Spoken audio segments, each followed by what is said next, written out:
wasn't Two. like a white We are nationalist. live. We are live. This is the vegan anarchist. I'm gonna like. How the fuck do you fail at opening a bottle? Nailed it, Rob. Nailed it, mate. So, as we were talking about, what should we do with Pepe? What are we gonna do with Pepe? What are we gonna do with Pepe once we kidnap him? Send him to France because they love frogs there, and they'll eat him. No, Pepe must be saved from the alt-right, or as they call it, the cuck right. It's not like Nah, we should kill him. it's just like the theories about Melania. Is Pepe in like a similar situation to Melania Trump? We should Fucking Trump stole Pepe. Can someone Pepe- explain this whole Kyrgyzstan thing to me? Because I'm not really understanding what the fuck it's all about, and I'm seeing a lot of that shit on. KEK is kind of something like right wingers use to replace LOL. Yeah, I knew that, but then suddenly this thing of Kyrgyzstan has just like exploded on Twitter, and I'm like, what? I think it's something like fucking people do to say, hey, I want to say kek, and I want to like use Pepe memes and stop being an asshole or something. And call people cocks and stuff. Is it just I want like, to call people cucks and it's fags. I want to call meaningless people. bullshit. I want to be anti-ID poll. So it's just meaningless bullshit then. yeah, Yeah, but it really is. Kind of is. To be fair, you probably could have figured out that it was. To be fair, you probably could have figured out that it was meaningless bullshit, like just on itself. Like, Oh, I have, and I've started just blocking people who have that as their thing. Especially the ones that have got like their full profile is defined by Kyrgyzstan. You know, they've got like photos of Pepe like standing on a pile of they're the best Twitter shit. profiles though. I stay away from people with Pepe on their fucking Twitter pictures or Facebook. Yeah. We should have Pepe the anarchist. No, To be clear to anyone, Pepe is an enemy. Pepe is an enemy. okay, just, No, just Pepe for 1 was second. stolen. Okay, Where pause did Pepe- everybody for 1 second so that I can establish something to anybody who's watching. You can ask to join, and I will send you a link. This is a completely open hangout. Oh, okay. Sorry, I just had to get that out of the way because there's like one person watching. and I felt like if I established that, they might pass it on later so that I don't have to like ask every individual person who comments. I don't You know can why put it I'm in doing the, this in for the title of comments. the video or something. Make Yeah. the video title Yeah, this is an I open hangout. probably should have like put in parentheses open hangout. Yeah. Come and hang with your favorite bunch of dudes. Mm. Yeah. Hang with the cuck gang. Yeah. We got memes. Thanks. We got Hey, memes so of I, chocolate chip I cookies saw a funny and beer. Wait, tweet. are those chocolate chip vegan? Okay. Yes, they're vegan. They're dark chocolate, not milk chocolate. Oh, okay, that's good. I love those. Give me some. I prefer dark chocolate. I've always preferred dark chocolate anyway because I prefer a less sweet taste. No, Yeah, dark no. chocolate. Processed sugar. It has a better tast. Milk chocolate just has a sweetness. I haven't Oh, we eaten got- that for years. I'm So looking at it, I've got my- 3 people watching. my Oh, taste buds don't work like that, guys. I fucking hate dark chocolate because of that. saying, Well, Yeah. I think it's an acquired taste. It takes a little bit of time to develop. yeah. Well, this No, fuck that. I'm not patient. I'm not gonna fight. No. Hey It's man, not the rest that- of that the rest of your mindset, life ahead of you. you might miss out on Fucking- something good. Like, Fucking. Yeah, true story. I've tried dark chocolate. Like I've been offered it about 1,000,000 times because it's so fucking overrated. Everyone's like, Yeah, I "Yo, think that's dark-" where the whole like try anything once thing sort of fails because there are some things that you try once and yeah. you'll hate it, but then like further down the line it I've- might be better. Okay, You know? there've been times I've eaten I like dunno. dark chocolate when I've had nothing else to eat, and I'm like I'm not disgusted by it, but it's like this Yeah, is but like I remember this being is like like that this when I is was. like this is just lower tier crap compared to No, like but I remember fudge. being like that when I was younger. I remember Fudge. trying dark chocolate when I was younger and being like, yeah, this just tastes like brown death. And then now fudge is it's bae. like, all of that. Fudge is Bay. Fudge is bae. Bae. Man. Must be nice being a vegetarian. And then you get there's vegan brownies you can make.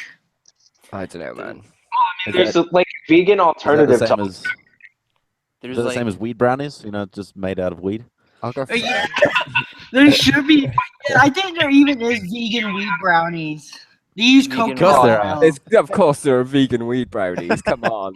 There's are all definitely vegan weed Vegans are all brownies. hippie They have stoners, to. They have to That's how it make works. those. What kind of world do we live in if those don't exist? Yeah. Look at the vegan anarchist here. Doesn't he look like a stoner? Yeah, I got asked once. I just asked you just now. Are you a stoner? You like a bit of that? Just I never tried it, to be honest. We're the woke anarchists. We're the woke anarchists. just pouring hemp oil into your eyes and just letting it sit there. Yeah, that might Oh yeah, I live in the middle of Texas, and Texas is run by a bunch of fundies, so they're not gonna want to legalize weed anytime soon. Well, Yeah, Texas sure. is probably a really fucking bad state to get caught smoking pot, because they might as well fucking give you like the guillotine in that state. Like, holy shit. Well, I hear that well, Austin's well, pretty bad in Texas that. actually leads Yeah, it's the an Austin, nation in right. death. Texas also kills the Yeah. people in the death They kill more penalty. motherfuckers than anyone else. Guys, I'm in England. I'm in one of the Englands, so this is legal. Wink, wink. One of the Englands? Wait, whoa. There's But I'm saying- two Englands? What? This is news. Well, there's Old England, Is the it- one I'm sat next to, like, And then And there's that's the rest of the world. He's And talking then there's about New New England. Yeah. There's New England, which are the six New different England. It's Um, which is in America. Massachusetts, Connecticut, and Rhode Island. Those make up what's called. The drinking laws are different. It's there. like anything to the east and above of the state of New York. Oh, I thought you meant there was like. I thought you misspoke and you meant like Old England and you said England's. No. No, I said I'm in one of the Englands. No, And then you there's gotta- the rest of the world that were imperialized by England, us over here. Yeah. And, we're all This is England as well, right? illegal because I'm under 21, so I'm technically committing a crime live on camera. Shit! Oh shit, you fucking bad. Wink, wink. He's in Germany. Or Britain, whatever country he's in. However, if you wanted to smoke pot on this live stream, you wouldn't be witnessing me committing a crime because I live in a state where it's legal. Is it legal They for leave- everyone? It's illegal for 18-year-olds. Yeah, if you gotta be 21 to smoke pot. It's probably they probably have that age. You don't have to be 21 to smoke it, but you have to be 21 to buy it. They're not gonna- It's one of them loopholes. Yeah, it's the same with tobacco. Let's hope you don't get caught buying. You don't get caught with a dealer going into your room and you literally making the transaction on camera. Yeah. The dealer just comes into the room right now. Hey, man, I got your shit for you. Super unlikely set of circumstances. Like, guys, meet my fucking dealer. You right?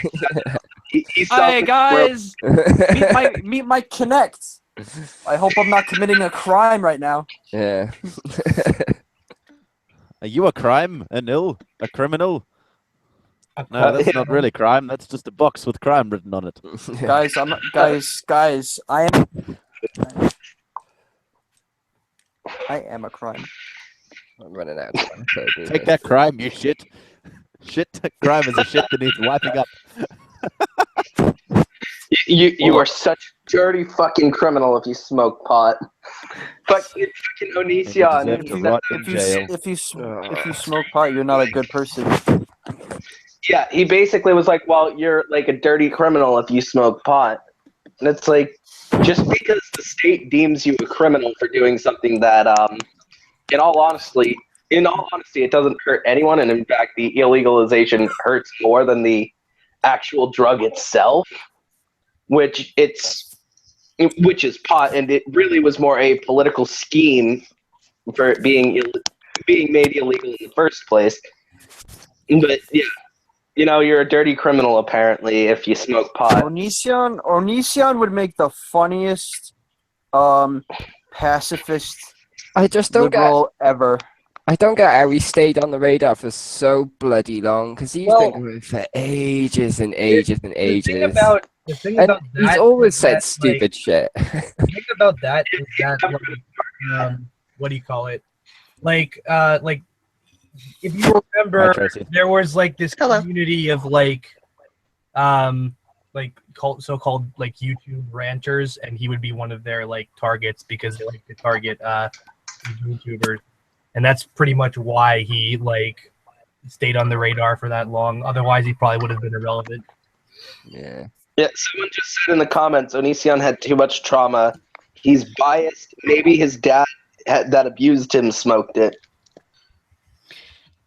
What happened to the YouTube ranting community? It died, luckily. Alcohol. Did it? Oh, Did it man. really? Did it really though? Or did it just I thought morph it's still into- dominated by dickheads like The Amazing Atheist and Yeah, Sargon that's and Deer and Bearing. that Yeah. like the ranting community, like the Amazing Atheist was never really in that community. That was people like the Archfiend and Under. Oh yeah, the Amazing Atheist. He supports Justice Democrats, by the way. What does that mean? Fuck the Well, Justice didn't he- Democrats. Didn't he like Oh, they like. turn Trump yeah. supporter at like Well, a certain point? he said he preferred Donald Trump to Hillary Clinton, but that doesn't mean he's like a fucking. Because I But remember he told Trump his, guy. He was- told his 'cause he was- audience to- He was told his originally audience he to was like vote a. for them. Yeah. He was- You can't walk back from. He said telling he an no. audience, He said if they were to vote, for either of the candidates, they should do Trump. It I was think with- that's And he basically just made a video saying Trump was preferable, not exactly endorsing him. It's like Yeah, but you can't say that and call yourself the Amazing Atheist, especially now But- after Betsy DeVos got bloody. Yeah, But he supported Bernie during the yeah, that's something I want to say. Like he supported Bernie Sanders, and he's kind of more of a Is that Bernie supposed to bro make- than any. He's Is that kind of. supposed to- Nah. I can't see that making up for shit in for typical Trump. Bernie bro. I really don't understand the whole lesser of two evils thing. Like, I saw a post recently about the things that Trump has done in his first couple of weeks, and the things that people were complaining that Hillary would do. The things that but like the fact that she's like a massive bank shill or whatever. Yeah, With Trump's filling up his cabinet with fucking millionaires and shit. Yeah. He's basically done everything that people said that Hillary was he going to got- do. Hillary apparently would have been Michael better. said. when before he was inaugurated, he was filling his transitional regime with a bunch of lobbyists. Yeah. I mean, it's just fucking stupid. Because apparently Hillary Clinton would have been better. Sup, Tracy? Apparently. Yeah, so Pedro McCaskill just Let Tracy what am say I drinking? I showed that I was drinking Dos Equis, which is it tastes like a cheap beer, but they charge you a premium because it's a Mexican import. So I had that already shit been- in actual Mexico, and it was cheap as, and it was awesome. Cheap Dos Equis Yeah, and and then tacos. here surrounded with, I've got a few IPAs, which so far IPA is like my favorite type of beer. However, I haven't really tried any like ales. I prefer stouts myself. Big porters. Give me a porter in my face. Yeah, I'm Nom, the nom, same nom. drinker. I drink it all the day. So we've Fucking established English that. people and their weird ales. Oh, I'm gonna go into a bar and order a beer, but it's gonna be flat and warm. Ugh. Yeah, compared to you guys, I'm such a teetotaler. I have drank like a few times, but not very much at all. Though, like maybe just a little bit of alcohol, but nothing not like twice. But that's pretty much it. Maybe 3 times when you count wine or 4 On times. any given day, there's usually a small amount of blood in my alcohol system. It took me a second to get that. I'm like, don't you mean alcohol in your blood system? And then I'm like, wait, no, I get it. Nope, you got that the right way around. I mean, I'm not a major drinker, like especially like when I'm alone and there's no one like who can make sure that I don't do anything fucking stupid. Is a major drinker similar to a major laser, or different? I don't know. You, It's deep philosophical you can question, save though. a lot of money if you don't drink alcohol. You can save a lot of money if you don't drink alcohol. You Yes, can, very but you true. won't have as fun a time. And you'll have to think Any- about things. Your brain, you know, makes those thought things Really if fun. you're not doing it. What's the point of having money if you're not spending it? You got to be spending your money on something. See, I have all these plans for spending money I mean, on that's stuff how you that's get all broke. expensive, you know? With that mentality. Nah. Yeah. So I try not to. That's why I drink, to not think about money generally. last time I checked, I'm not going to be getting rich anytime soon. So I just got my my Google AdSense like password thing. So my Oh, Google AdSense is officially enabled, and I will nice. officially be getting money from the the money that's like sitting there saying you have this much money. I okay, can did you actually get get that now? just What's that? random fact here about IPAs? Did you guys know that IPAs don't, or also known as India Pale Ales, don't come from India? They actually come from Britain with the soldiers that were occupying India.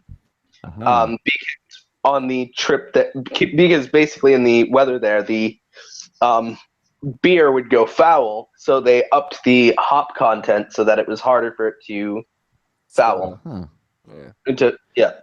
We have a beer here in New Zealand called Tui, and it says on it that it's an Indian Pale Ale, but it's neither of those. A, it was made in New Zealand, and B, it's not a pale ale or an Indian pale. It's none of that stuff. It's just that is on there for some reason. It's really bizarre. Michael Rowland is we drink that in Australia. You have Tui over there? No, wait. Do you have Tui's as in like Toohey? Oh no, it's two E's. Yeah, But it's Toohey, right? I mean, Yeah, so over here in New Zealand we have Tui, which is Tui. It's a native bird that we have here that is. So they made a beer after that. Oh, must all be the awesome Aussie living things are in native Kiwi birds, isn't land. they? God. Not us in the native. Oh mate, they taste bloody great. in America, we have this beer that everybody has. This beer that every beer drinker knows called PBR.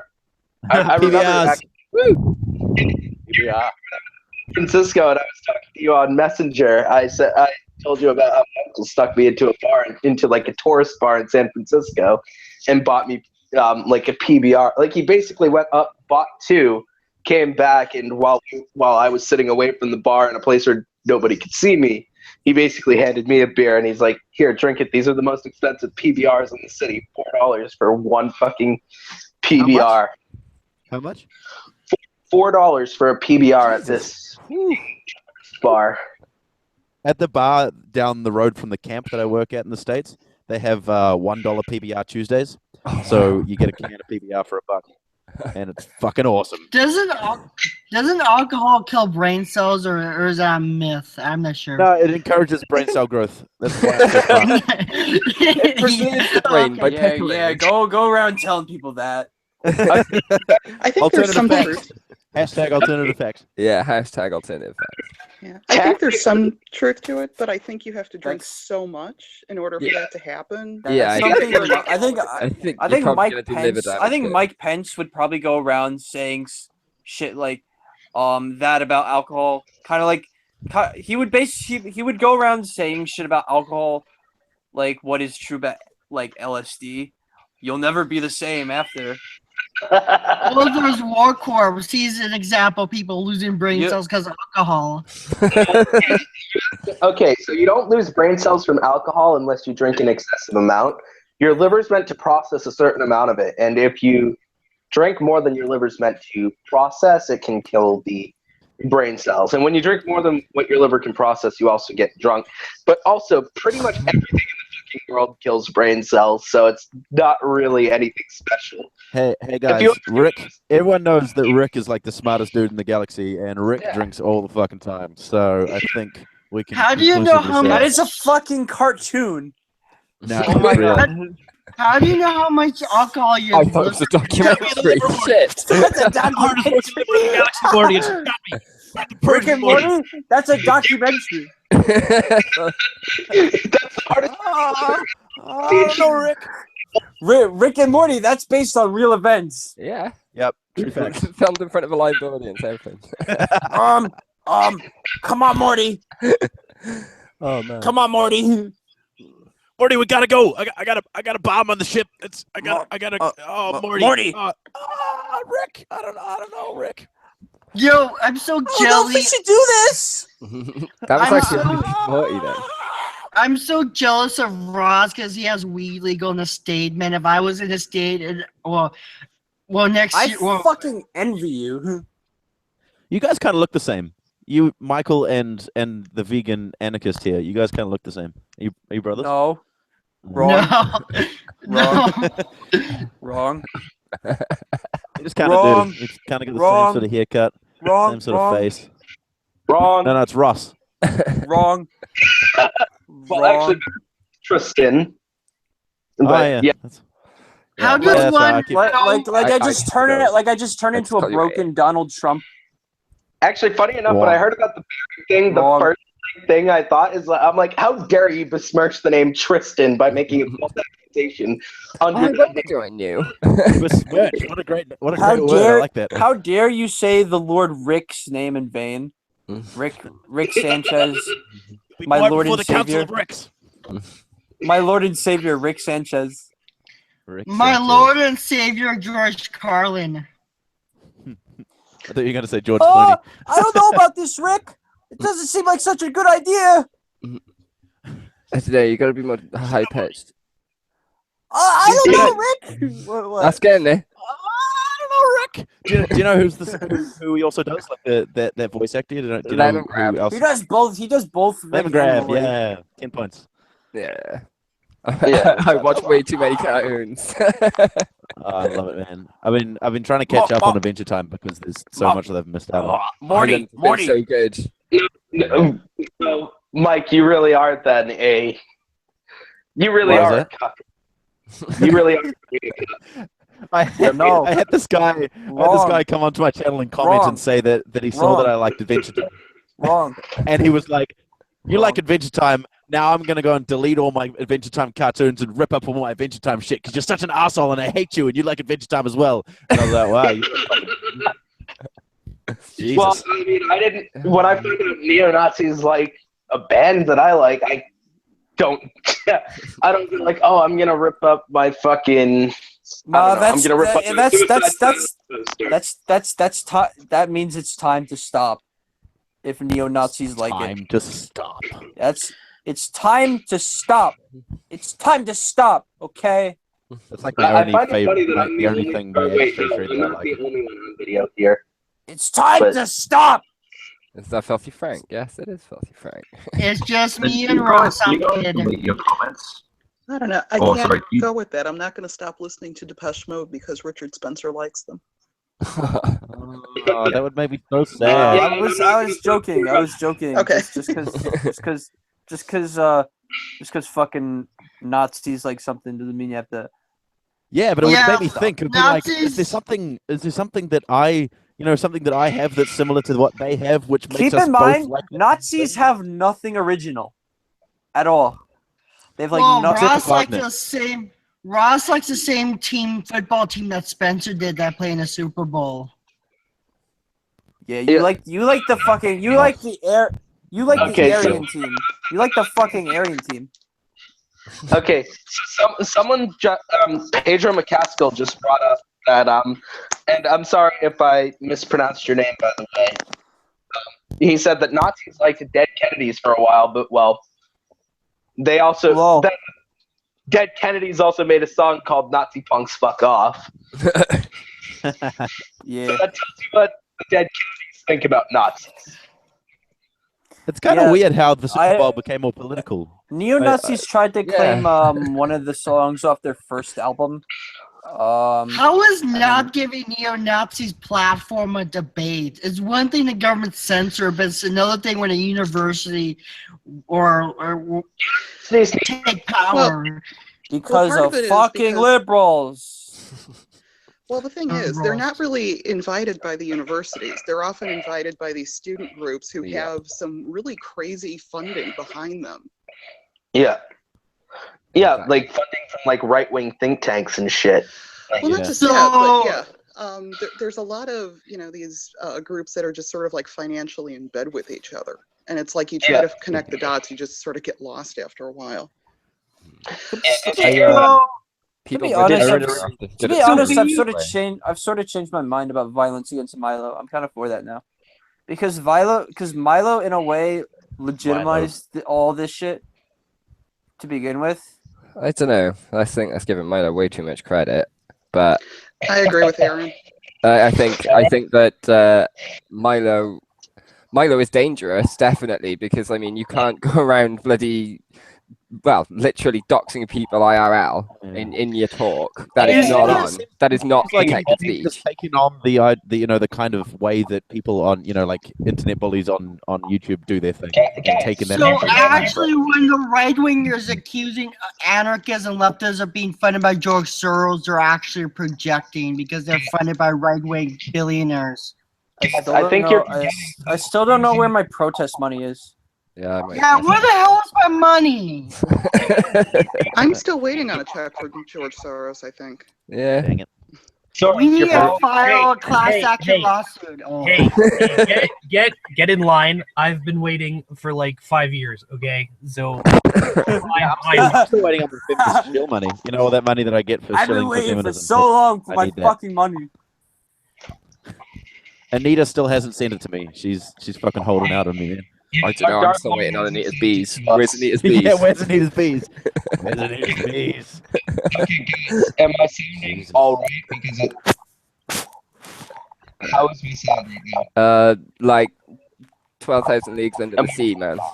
Yeah, you sound very compressed. Just kind of distant. Why are you so distant, Try Ross? something. Why are you so distant? It's very basic. I can't go on like this, Ross. It's very basic between us. I read a really interesting article yesterday by Martin Hughes on Pathos about how Milo is basically a Catholic apologist. Oh, I think I read the same article. Should read it. Yeah, it's good. Okay, and it was bizarre. What about all the stuff that he actually says? That's basically that he goes around saying things like that Catholics are the only ones who are kind of morally superior because they know about original sin and they know that they're bad and they know what God wants. And Milo Yiannopoulos is literally like a fucking conservative troll provocateur that has a scary amount of influence. This article was saying that that's true, but he is more just basically the same as old Catholic evangelicals, but just with like a new shiny coat on. What was Tracy going to say? Yeah, sorry, Tracy. I talked to you. Sorry. Yeah, it's all right, because we were sort of on the same wavelength. Just that some of his first writing was actually published in the Catholic Digest. And so it's kind of like, once you find that out, a lot of other things about him start to fall into place a little bit. Yeah, totally. I mean, Milo is, I guess. Isn't it funny that all the rational skeptics are the ones that are sort of protected? It's just so bizarre.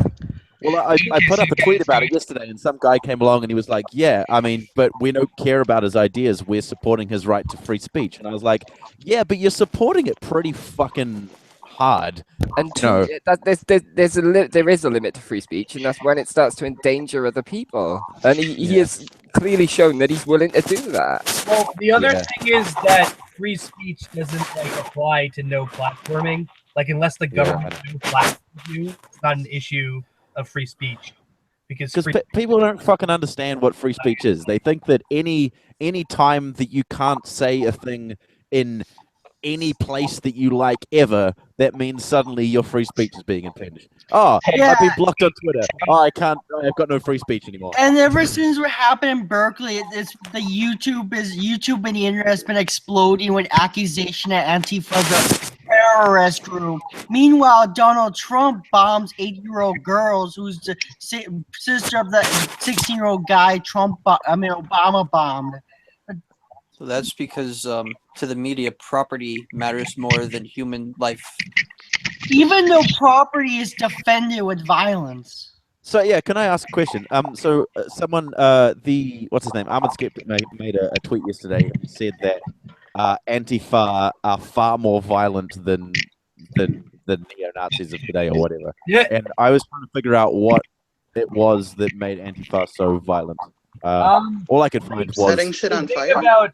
The thing about Antifa is that like they're in the business of like essentially like organizing defense against fascists. And so like you know the police are, you know, in those kinds of conflicts, the police are going to take the side of the fascists. So like Antifa gets made out to be this like, you know, horrible, you know, mob-like organization because of like the side that the police and the media take in those conflicts. Which makes it quite funny when other anarchists go and talk about how bad Antifa is. I don't understand that. Or like when right-wingers accuse us of being shills for the media, and yet they themselves are doing what they're accusing at us. Money from Soros. Who are the real terrorists? Yeah, You, George Soros, what the hell is my money? You're Who are the real Nazis. fascists? You're calling out Nazis and telling them that they're awful. You're the real Nazis. Yeah, you're the Fuck problem. I mean, You're the real racists for pointing out racism. Okay. You're the real racists. I mean, TV. I mean, you punched a Nazi and your hand hurt. I mean, so like you are the real Nazi because like you were setting out to hurt Nazis and you hurt yourself. So therefore, you know, Maybe it was a mistake to punch Richard Spencer because it probably hurt the guy's fist. true. Oh, now that guy think became an that's, like, the internet most- legend. So Guys, real quick, is my sound any better than it was? Yes. Yes. Yeah. A little better, but it's very choppy. To be fair, I can't really remember who made the argument about hurting, you know, your fist hurting, but I think that's the best argument against punching a Nazi is you might hurt your fist. That is probably the best argument I've heard. well, then you can I'm just palm hearing strike a endless- Nazi. The I mean, only actual you arguments I've wear heard from the other boxing side are like, if you punch someone, you know, like violence is not a good way to solve political arguments, and then you're basically the same as a Nazi if you do that. Like they seem to equate, for some reason, violence is one thing. There's no like spectrum of violence, and there's also no spectrum of like bad ideas, or you know, like you talk about bad ideas or bad political ideas, and then somehow in that advocating for genocide is just the same. But Well, they're like all children. That's why they're like children. There's no nuance. That's There's no like. There's absolutely no nuance, or you know. They don't have the intellectual capacity for nuance.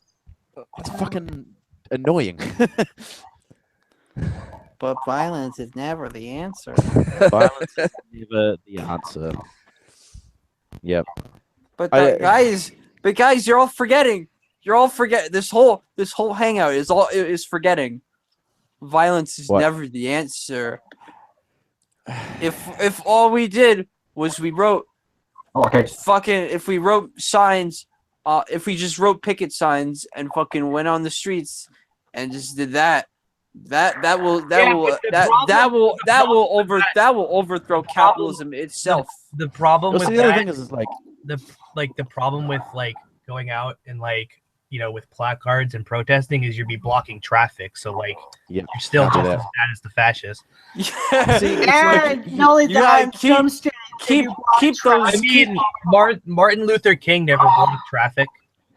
well, and it's also like- Don't shoot. when you block traffic, But what about traffic? But if you what about block traffic? in some states, if you block traffic while protesting, they're gonna illegalize it and call it economic terrorism.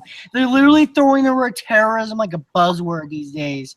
It's a meaningless buzzword now. Oh, but it has been since 2001, to be fair. But You know, it's kind of funny how much of this stuff sounds Thank like you, it's kind of Bush. recycled from the 60s in the sense that I was watching a documentary not too long ago on the Black Panthers and how a lot of people like Sean Hannity or something talk about Black Lives Matter is so similar to how they talked about the Black Panthers, or even, you know, Martin Luther King and some of the groups he was associated with.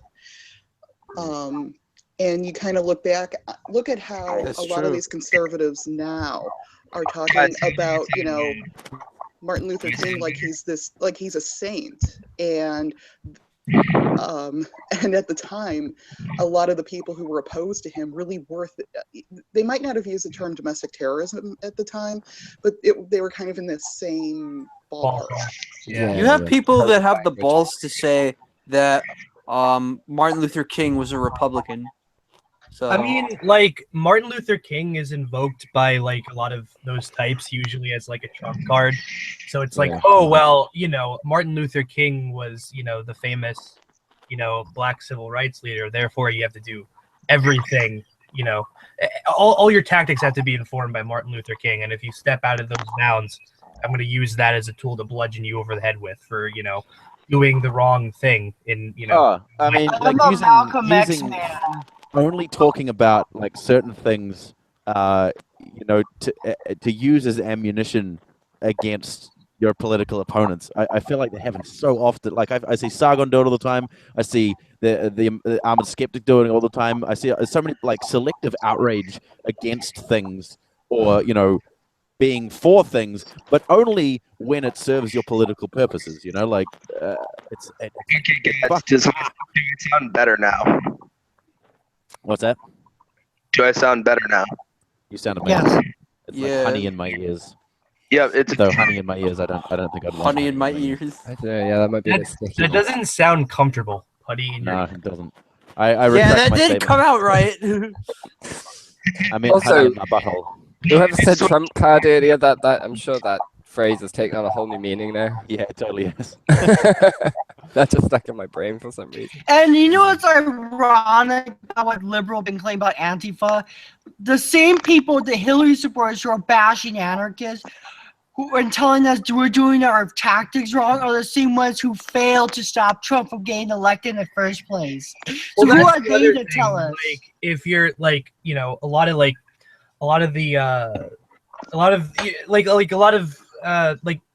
as a result of the election, you know, it seems that like the liberal establishment is unwilling to like evaluate what it did wrong, because to be honest, they were the ones who made Trump. I mean, you know, if they had done things differently, Trump might not have been as successful as he was. You know, it's definitely possible. So like, you know, by putting Hillary forward as like the establishment candidate and assuming that, you know, people were going to go for the safe establishment candidate, they really, you know, they fucked it up for themselves. So like, you know, in this whole like Russian hacker bullshit, that's just like a way for them to not recognize their own failure. I don't know that I agree with that. I read a comment that was saying like the election on Facebook. I read a comment saying the Democrats gave the election to Trump because they ran with Hillary, and any of the other candidates would have beaten Trump, which is true pretty much. And then this one person responds with, "No, Hillary was fantastic." Just like that person. But she did win the popular vote. I mean, I don't want to defend Hillary. Yeah, she won the raw vote, but she was terrible. Well, what I think the But Democrats. is she more terrible than Trump? Can we let whoever? No, Sorry. she Yeah, was. yeah. Can we let Tracy speak? Well, what I was going to say is where I think the Democrats partly screwed up, especially if you look at what happened in Michigan and Wisconsin, is they didn't see just how they didn't really pay attention to how they were just sort of like hemorrhaging electors, in the sense that Wisconsin had so reliably been a blue state for so long, and then all of a sudden they have a Republican governor, and the same thing with Michigan. And it's like they didn't pay attention to the shifts that were happening there, because those are two states that Hillary should have won, but she didn't. Yeah, there are kind of parallels in the UK election in Scotland, where Labour would traditionally would have wiped the floor every time, but SNP out of the blue stole the show. Yeah. Similar sort of thing. Okay, I have to ask, since you're in Scotland, what is going on with that? Oh, no, I'm in Wales. Oh, you're in Wales. Oh, yeah. Close enough. But what is going on with that crazy golf course that Trump owns? Are they still fighting over that? I have no idea. I have no idea. There was something, they wanted to put up a wind farm and he didn't like it, and there was also something about the dune system that was, I remember following it at the time, but I've totally forgotten. That was a couple of years back now. I really don't remember. And then Trump supporters like to brag about tell us like we're against free speech when Trump has removed animal abuse from the Department of Agriculture website, which is basically an offense to animals. Which because I love animals, that means I'm a vegan. That means I'm offended by that. He tried to censor climate change and some other things. Yeah, and then they censor Elizabeth Warren, and I don't like her. She can go fuck herself too. But yeah. Yeah, the blah blah blah about free speech from everyone. It comes across as so disingenuous to me, because I mean, like I said before, it's a bullshit talking point, because exactly. Free speech is, like I said this before, but like free speech is a matter of like government policy. Like, unless the government is no platforming you or putting you in jail for saying something, it's not a matter of free speech. It's a matter of certain people not wanting to listen to what you have to say, or not wanting to give you the platform. Yeah. If you're a fucking idiot. If you're a fucking idiot and you're saying a whole bunch of fucking bullshit that makes no sense, then and people don't want to listen to you. The idea, like the logical extension of the idea is that, if you're if you know nothing about what you're talking about, you should still for example, be invited to a university to speak on the subject that you have no clue about. Because that would be censoring your free speech. You need to have a platform to speak, or else, you don't have free speech. Yeah, I mean, two things I've heard about that is, one is there are so many people who don't have that opportunity just because they're not famous. I mean, Miles is a famous guy, so he gets these opportunities more than any other people. So why? I mean, does that mean he's got more free speech than them? That seems like a kind of weird concept. And then the other thing is, like, people say, the best disinfectant for bad ideas is like sunlight or whatever. You got to expose these bad ideas.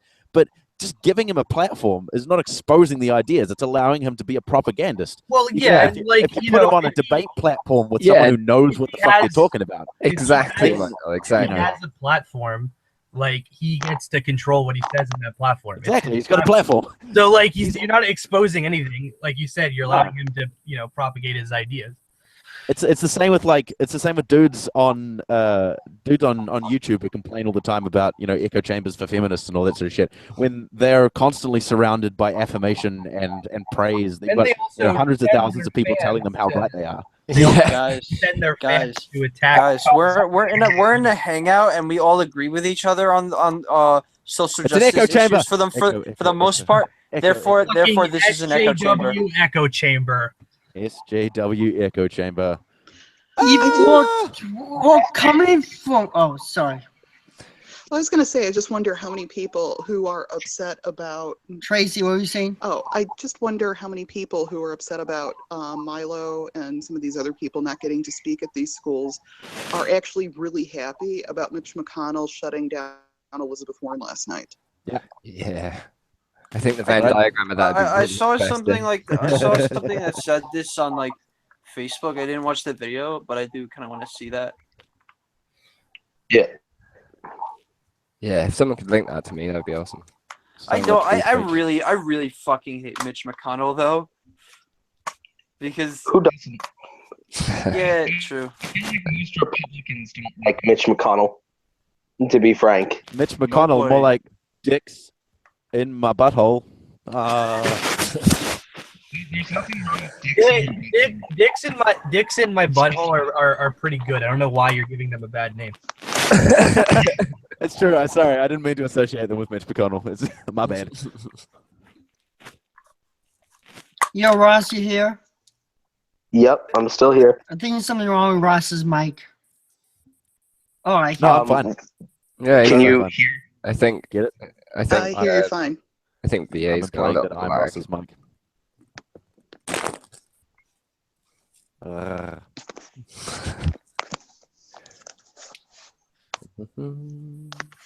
So I saw an interesting tweet today. Do you guys know Louder with Crowder? Steve Crowder? Oh, fuck Oh, that that guy. guy. Good to know.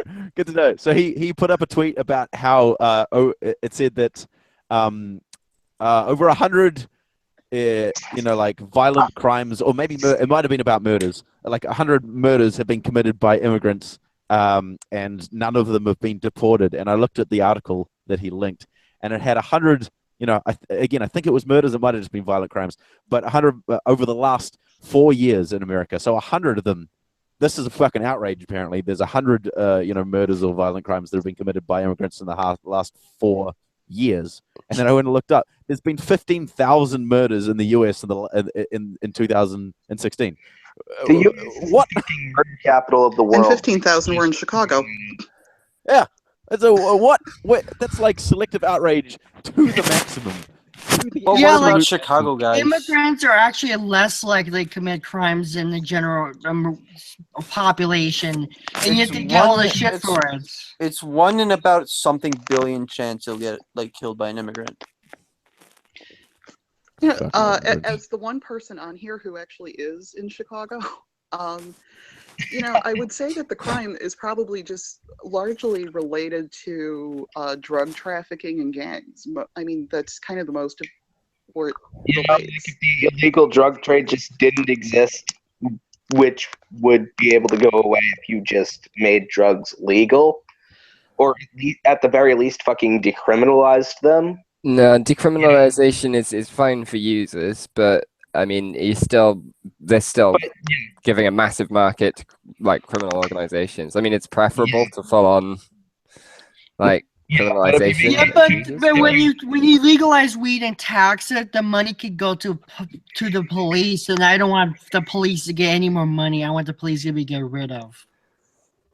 It could go to the police, but it could go to other things as well. Yeah, I mean, education would be preferable. Use resources.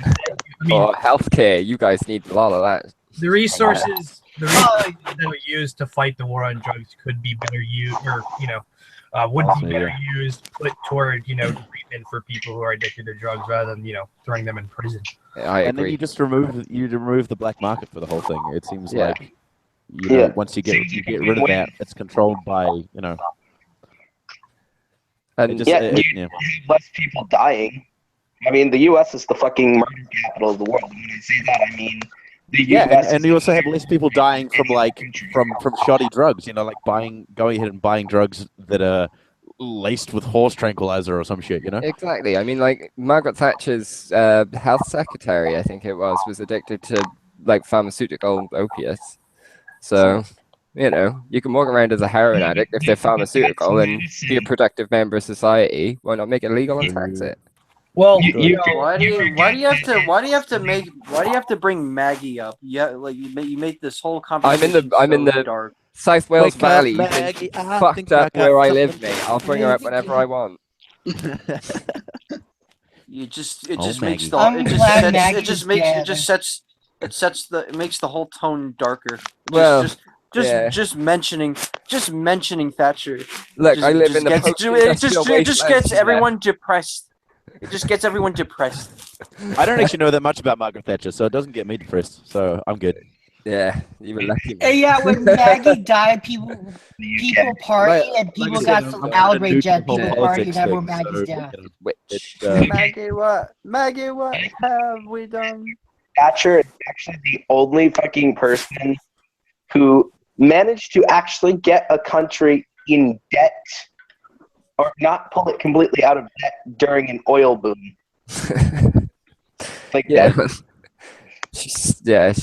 Yeah.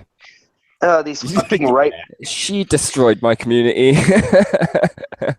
So she can... Everybody knows Hell. that. She did what Rudy Giuliani did to New York City. Like, sure. Well, actually, no. I'm not sure about gentrification. However, in San Francisco, it had fucking gentrified out of it. But if you look, It's just been left to rot, mate. But yeah, well, if you look at New York City, like, pre-Giuliani, like, sure, it didn't look as nice, like, picturesque, but it actually had life if you went there. After Giuliani, it looks like fucking Disney World. Like, I don't want to go to a city that looks like fucking Disney. Oh, yeah, Rudy Giuliani, right. I like New York City. I think it's a cool city. I've never been. I've been several times. I've been to Seattle. Jazz capital of the world, baby. Oh, man. School of dap dap. Michael, haven't you Mike, haven't you also been to San Francisco? Yeah, I've been to San Fran. I've been to San Diego. I've been to all the way down to New Orleans and Nashville. Sorry? Have you been to LA? Yes, I've been to LA. Except I think all I did was be in, like, because I was on a ship and I wasn't allowed off the ship because someone had, like, jumped ship, and it was my first time on the ship. I said ship a lot, but it was the first time on the ship, and they made some rule that made it so that people whose first time it was weren't allowed to get off. So I had to stay on the ship the whole time we were in LA, unfortunately. But I drove past Compton. I was like, yeah, hey Compton, what up? Is that lonely person sewing or something? I'm very interested. Yeah, I was wondering what you're doing with your hands right now. I'm just knitting. Oh, okay. Nice. What are you? Did you knit that hat?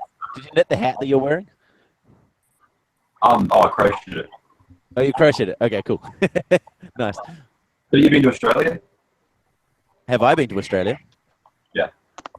Yeah. I was actually there at the beginning of, not last year. No, sorry, the end of the year before last year.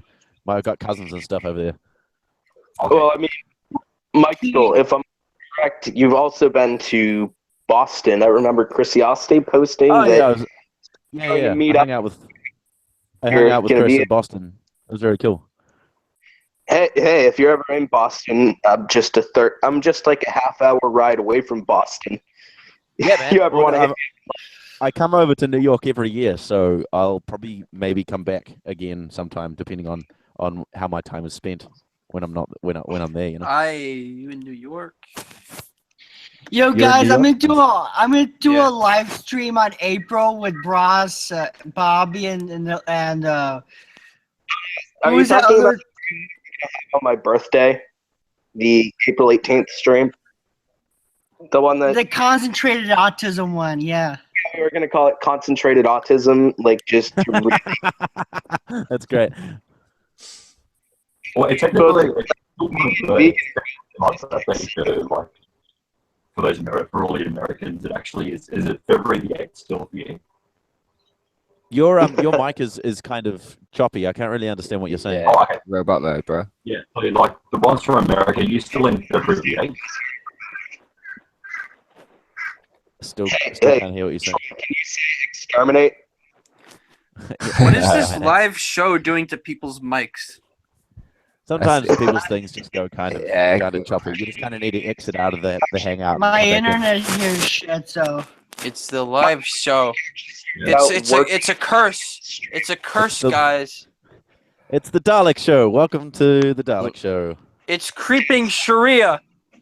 I'm actually not far from this Doctor Who.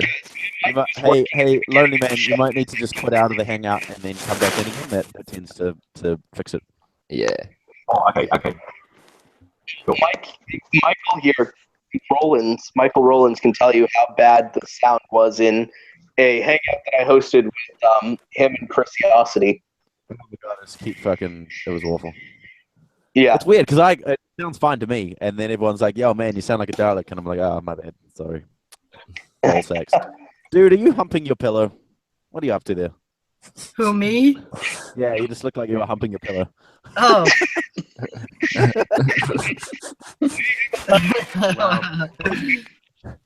He's back. Pedro's been muted the whole time. Anything you'd like to say, Pedro? Yeah. Sorry, it's just that I'm on my phone right now. My computer's broken, so I didn't want there to be any feedback or anything. Oh, no. You sound great. You sound brilliant. What's wrong with the computer, man? Okay, so It was also nice that you could join. I know that the first link didn't work, so I ended up. I actually went and typed out the original link and then put it in the chat, and then I essentially made a copy of it so that if anyone else wants to come in later on in the stream, I can send the link to them. www.uoy.czYx259% equals. When I actually put links in my description, that's what I do. Is I actually like type out the link. Like you know, there's this thing called copy and paste. Yeah, I know there's copy and paste, but I can type it out faster if I'm just. I mean, the phone doesn't let me multitask efficiently, so I instead. I got you. Instead of just copying. You know, there's this thing called computers, right? You can get. Yeah, I know, right? I'm sat here with like 3 screens in front of me right now. I've got 2 screens. I got my keyboard. Fucking computers. How do they work? Does anyone here like a computer expert, like on how to make computers? Oh God, no. Yeah, me. God, no. Okay, Aaron, tell me. My computer at the moment, I feel like it's real fucking slow. Okay. And I was thinking that I wanted to get a solid state hard drive Do so it, that I man. can install. You'll never go Windows. back. Yeah. Yeah, do it. Just download the Windows install tool from Microsoft. I'll send you a link on Facebook. We're already friends on there, so. Okay, cool.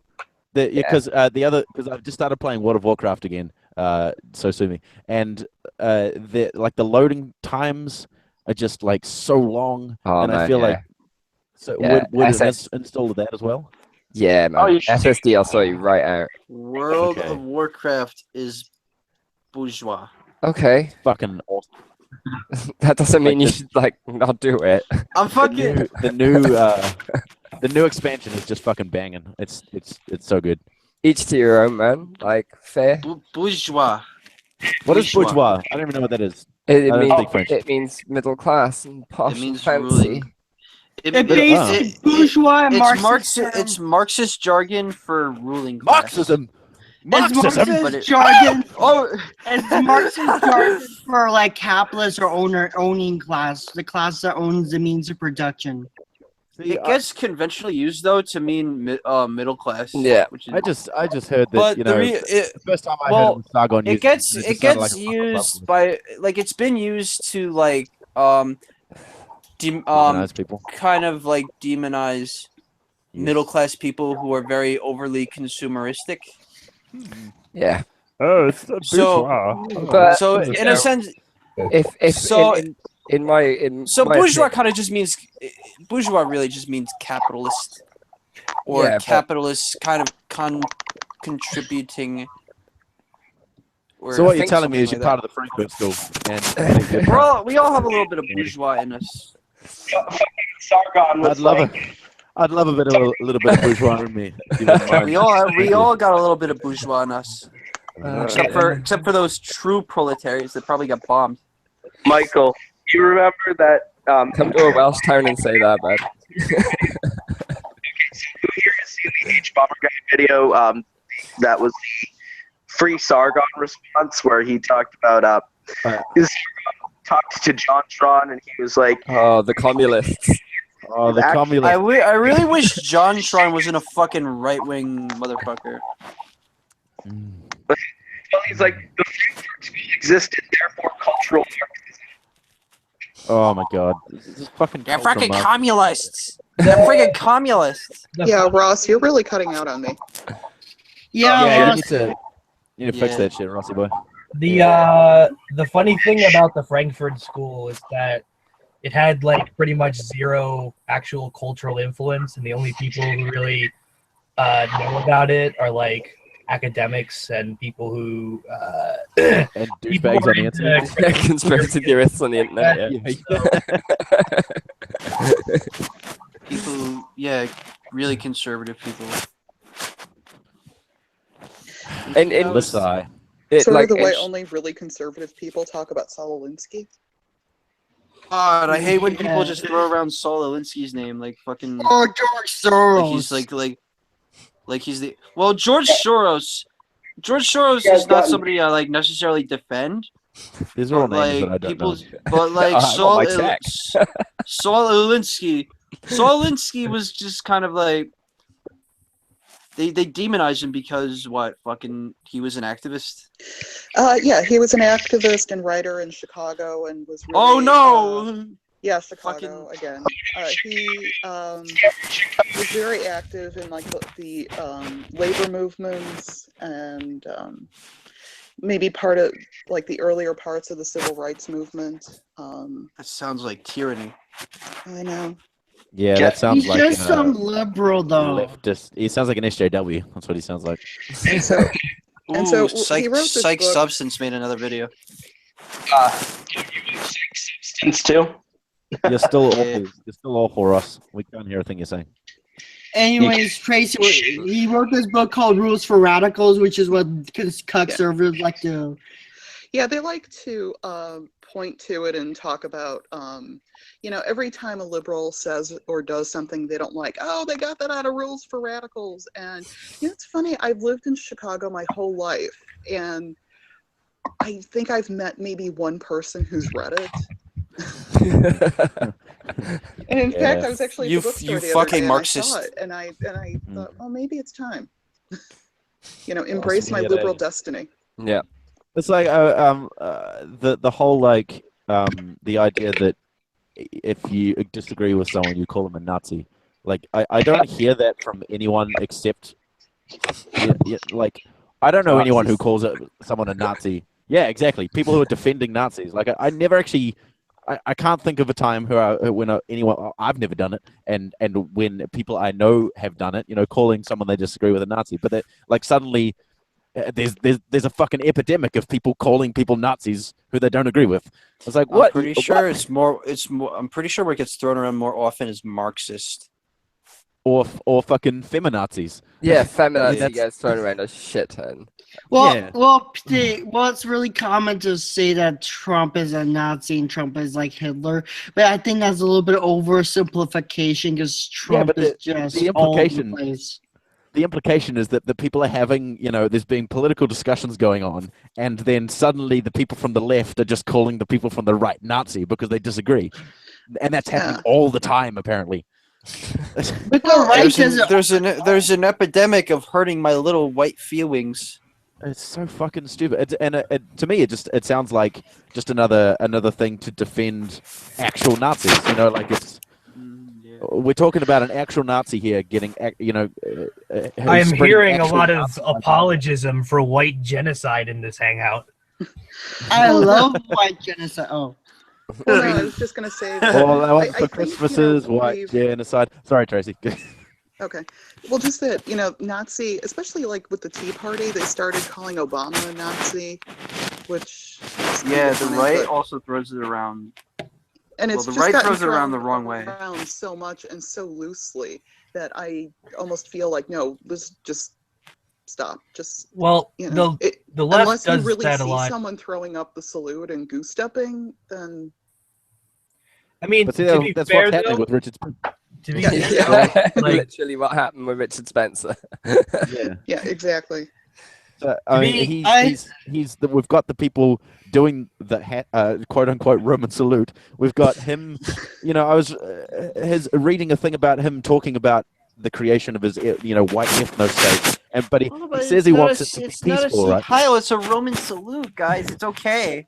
He wants to create a white ethno state by getting rid of all the people that don't fit into that box in the most peaceful way, you know, possible. And then when asked about how this peacefulness is going to happen, he's like, "Yeah, well, there's probably going to be a bit of violence.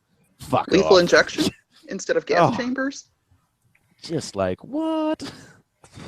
Well, that's like a typical white nationalist argument. Like they'll basically say that like they'll try to erase any possibility of like it being like people thinking that they're inciting like genocide and like another Holocaust by, you know, saying that oh no, we just want, you know, to have we just want to have a white We just want nation or whatever. to preserve our white heritage. preserve the white race or whatever.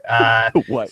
But then when you like get into their like actual like when you get into like their actual plans, like what they want to do, it basically would involve like for it to not involve violence, like pretty much like probably over half the population of the U.S. and Europe would have to disappear. When you talk about it, it's like, okay, so you've got a country which is full of multiple, how many of a different quote unquote races and colors of skin and heritages and all this sort of stuff, and you're going to choose a certain group of those people, and those are the ones that are going to stay. And then you've got all these other people who have probably been in the country the same amount of time or longer than those people. There's no like. So they're just as rooted in the history of that country as the white people or whatever. So what, are they just going to agree to just up and leave? No, of course not. Like the other funny thing is that like like American white nationalists will talk about like having a What's up, Bobby? that like that white people should. Like they'll say that like there should be America is a white country, therefore it should be a white country for white people. But the thing is like they can make like the claim that Europe was originally like a white country because that's where white people it's historically been a white populated area, but you can't make the same claim with the Americas because white people only came to the Americas after there was a huge genocide of people of color who were native to that region. So it's like like that the argument of if the argument of a white nation for white people wasn't stupid enough on its own. Hey, Bobby. Yeah, because when you get right down to it, if you get right down to it, I mean the claim is. It seems to be that for some reason white people are. I assume what they're saying is they're a more superior quote unquote race. I don't know if that's exactly what they're saying, but at least they're saying they're different from other races in some way. It depends on like which ones you're talking to. Like if you're talking to race realists, their whole shtick is that white people are genetically superior and shit like that. If you're talking about realists are fucking cancer. If you're talking to like white nationalists, they'll claim that no, we don't think white people are superior. We just want the preservation of the white race, like I was talking about before. So there are some that are honest about it, and some that are completely trying to thinly veil their racism. But there's just no. How do you like? We're gonna peacefully, ethnically cleanse the United States. Okay. They should just all fucking move to Greenland, like in the middle of Greenland, where there's no other people. They should just all go there, and they can just stay there. Or in the middle of Australia, there's like, in like a desert in the middle of Australia. They can have their own commune there. Why don't we just fucking throw them in Antarctica? We've got to preserve Antarctica. No, the penguins, man. Got to think of the penguin. Yeah, exactly. And they're like penguins are like multicultural to the max. They're black and white, so kind of fucking little mulatto penguins, mulatto birds. Let Bobby speak. Sorry, Bobby. The thing is, like, even Europe was never totally white. Like, if you look at, if you look at, if you look at the earliest Germanics and the earliest Norse, like, the real Norse, not the bullshit, like, not the bullshit. Skyrim belongs to the Norse. Germanic Norse that came later. I'm talking about the real historical Norse, the Scandinavians, like the original Norse looked like almost totally Asian. Like they had some more what we think of as modern European traits, but like compared to the later ones, they they looked far more closely related to Asians than what we tend to think of Europeans now as. Well, yeah, totally. Because like if you go right back, you've got the people. We started in Africa, so those were all, original Africans, right? Who kind of spread out across Asia and then across into Europe after that. So if you're going to be like, okay, well, these are the dominant, right? You're not. What? There's no difference.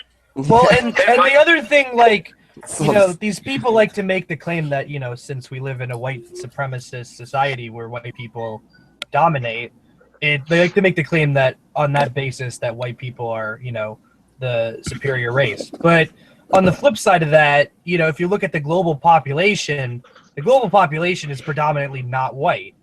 So if the claim is kind of and then you look at the fact that white isn't face. even a race. It makes it makes no fucking sense to claim that white is a race. And then if you look at any other white race, is essentially a legal status. I mean, historically speaking, it's been a legal status. When we're talking about white in the American sense, we're talking about imperialist. All race categories are only all race categories are only indicative of social formations. So people who are not everybody who's considered white, is strictly biologically white. And race categories were only created, when Europeans came in contact with, native people of color, and they had to create these social formations and hierarchies so that they could subjugate these, native people. So, race itself has very little connection to anything that actually exists outside of social rank and social formations. Exactly. You know what's weird about Nazis? You know what's weird about Nazis? They like to claim that white people are the superior race but yet they often complain about how the Jews run everything. If the Jews run everything, won't that make them, by your logic, the superior race? Yeah, Nazis are just full of contradictions. The reason that Nazis don't consider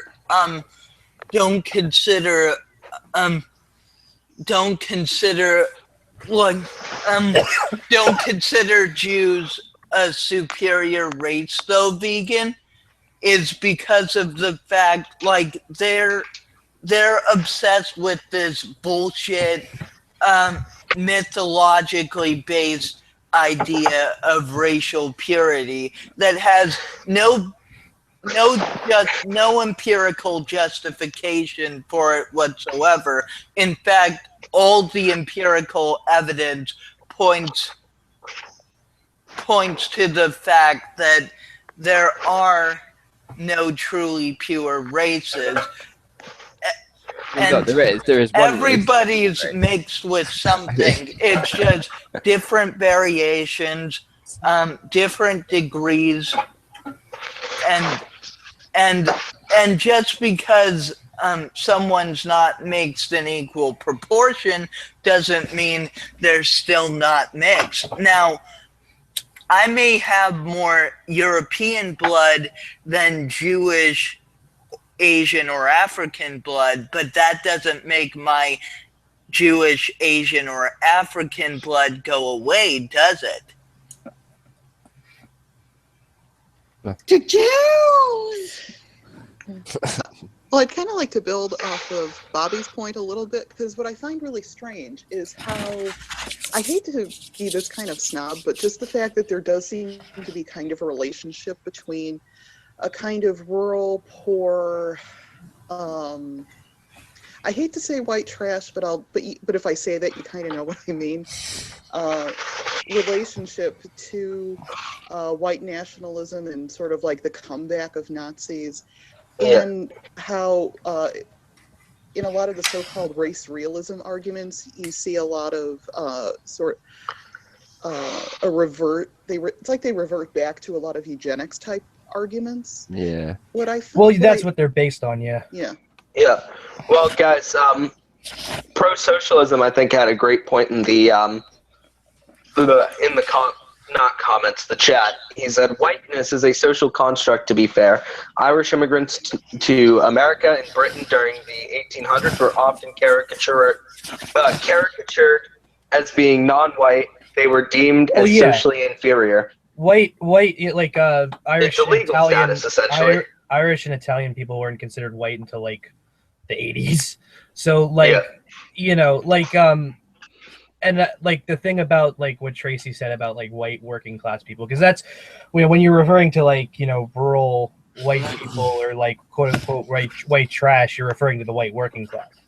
And the white working class has a interesting you know, kind of social role in that, you know, white working class people, you know, they're working class, they're exploited by, you know, the existing system.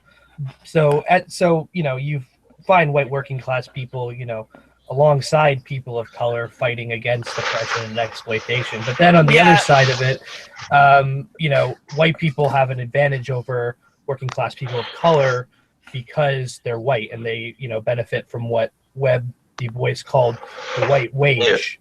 So like it's they have a contradictory social role, and I think the key, if you're gonna like, you know, glean something, you know, how to keep white working class people from, you know, becoming white nationalists and so forth, and engaging in white supremacist behavior, you have to get them to you have to appeal to their status as, you know, exploited and oppressed people, and show them that their solidarity should be with exploited and oppressed people rather than, you know, white supremacist system of oppression and exploitation.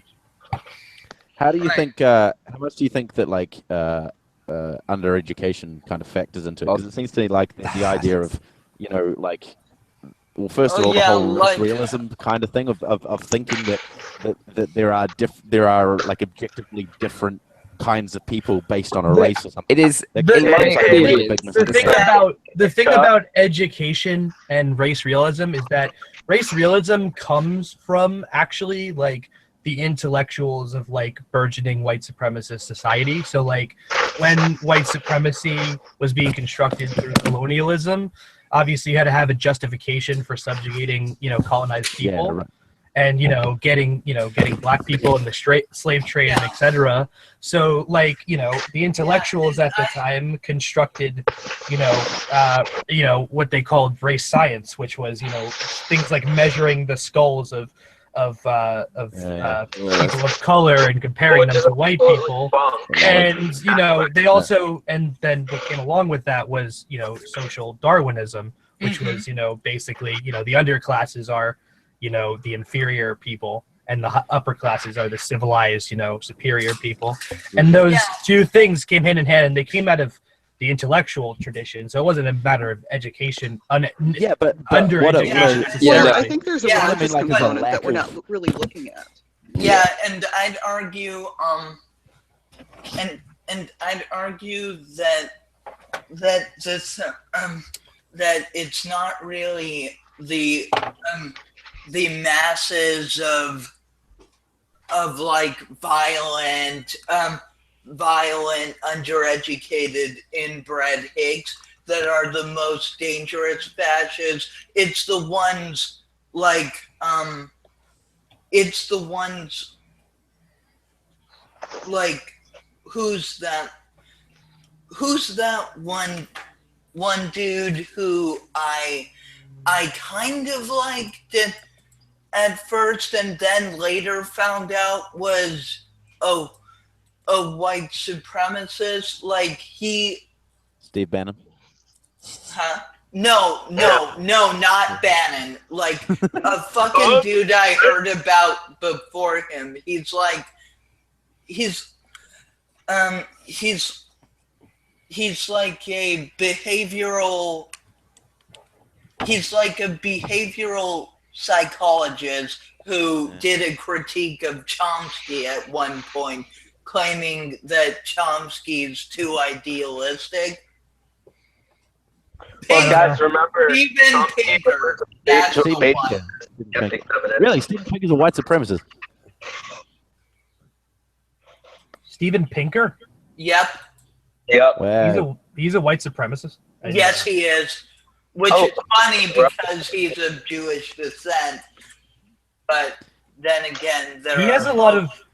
He was the one that wrote about like trying to make the point that violence has decreased in the modern era. Is that like the same? Is that the same guy I'm thinking about? Yeah. Oh Okay. yeah, The Better Angels of Our Nature, I think is the book. Yeah, something like that. I've heard of him. I've never read his work though. I haven't looked at it going back to the point about the white working class and education and multiculturalism, I guess, was sort of the main crux of it.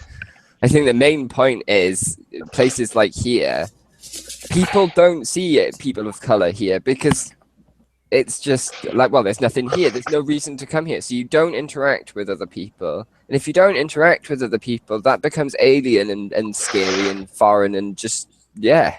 Well, even, that's a good point. But it's also should be remembered that, like, people even, like, in my, the area I live, which, has a decent, Asian population, people from Japan, China, and India. Even here, there's a lot of that, kind of othering, those people are others. They're not like us, among white people here. And that's because, since we live in a white supremacist society, the general attitude is that of otherization. So it depends less on how much you interact with people, though that definitely is a factor. It depends less on that and more yeah, sure. But it depends less on that and the wider cultural attitude and social formations that people exist in. I think what I also kind of meant was, cause, you have these kind of people, and I suppose that kind of factors into it as well. The people who live in an area and they don't experience other cultures and stuff that often, and then you get people like the more like the quote unquote scientists or whatever, the people trying to rationalize their ideas, then saying that to the masses of people who are maybe less skeptical about or they're looking for a reason they're looking for a reason for something to blame on their circumstances or whatever. Exactly. Right. Yeah. Well, I think. I was going to say that. Yeah. Go ahead.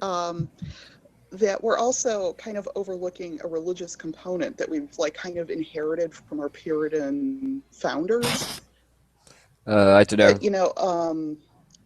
Maybe in the American context, you do have a lot of what was the phrase I got? They used to call them godless heathens if there were people of color, or that they would see it as sort of their duty to bring go around the world and save the godless heathens. And all this kind of stuff. And even in the United States, like Mormons did not let in people of color until I think the 70s because 1978 God changed his mind about black people. Status revoked. Well, when colonialization was happening, in the Americas and outside of Europe, there were parts of there were certain sections of the church or whatever who would took the attitude that, well, yes, people of color are savages and they're the inferior uncivilized people, but we can save them through making them Christian, good Christian civilized people. Good God-fearing Americans. Yeah, that's exactly what I was getting at. It seems like that. And I think there is, especially in very religious communities, I still think some of those attitudes are still held over. Yeah, I think those attitudes are still held over in a lot of places as well. Not even necessarily in religious. The ideas of black thugs or whatever. There being certain groups of people that and even not in a negative way, but racial stereotypes that permeate through our kind of thinking. Maybe the idea that exotic Asian beauties or whatever that the thing about negative effect on how we interact with people of that of those groups. Yeah, that's just generally like the concept of otherization. So like, that totally. The person that's foreign, the person that looks different essentially is an other. It's not like me, it's different from me, and I have to fundamentally relate to it different than I related to other people. Because we all look different.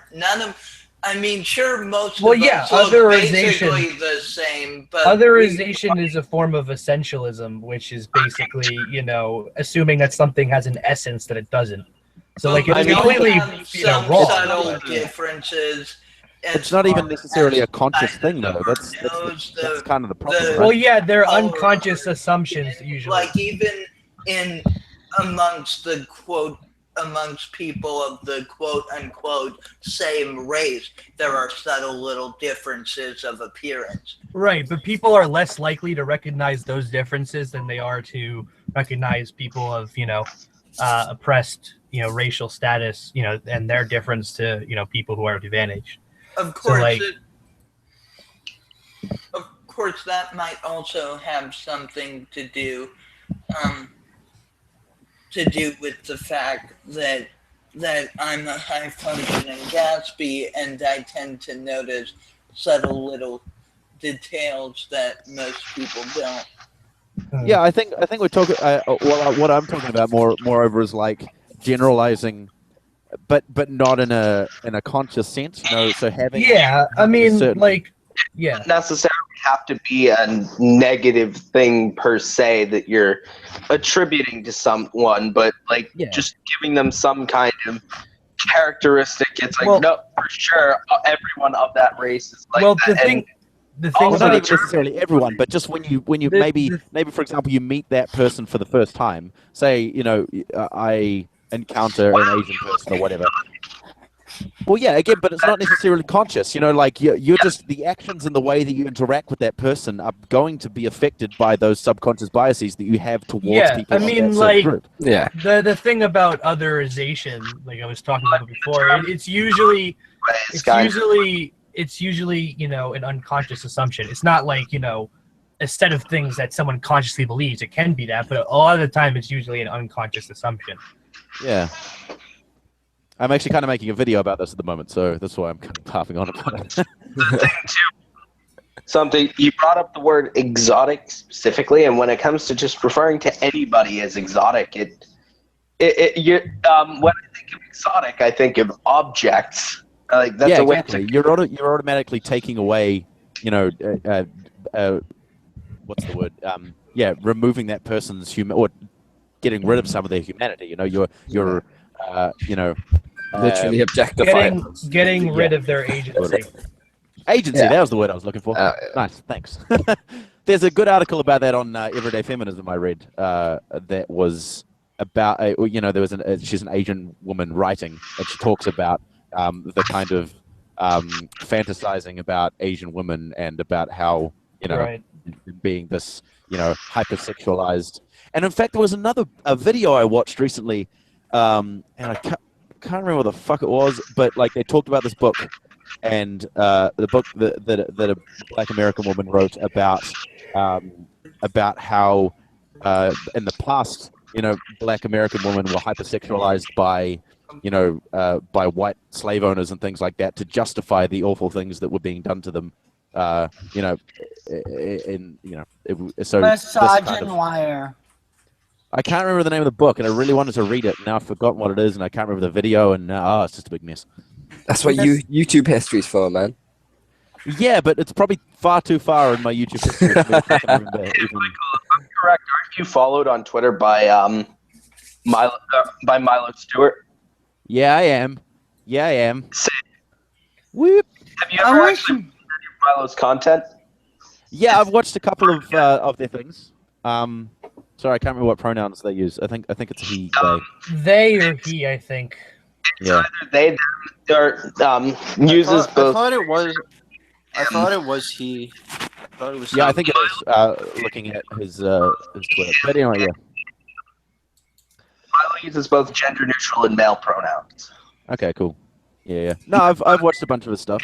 I watched particularly that video that everyone freaked the fuck out about him calling everyone racist and sexist and all that sort of stuff. Well, I know that there was that thing about I know that Ghazi there's some stuff about him that I'm not sure that I think I like him, but I mean he's an 18-year-old kid. I mean he's not going to have all of his ideas and stuff sorted out. He's not going to be a fucking genius. But I mean, Milo's completely Milo's the kindest fucking person I've ever seen on the internet.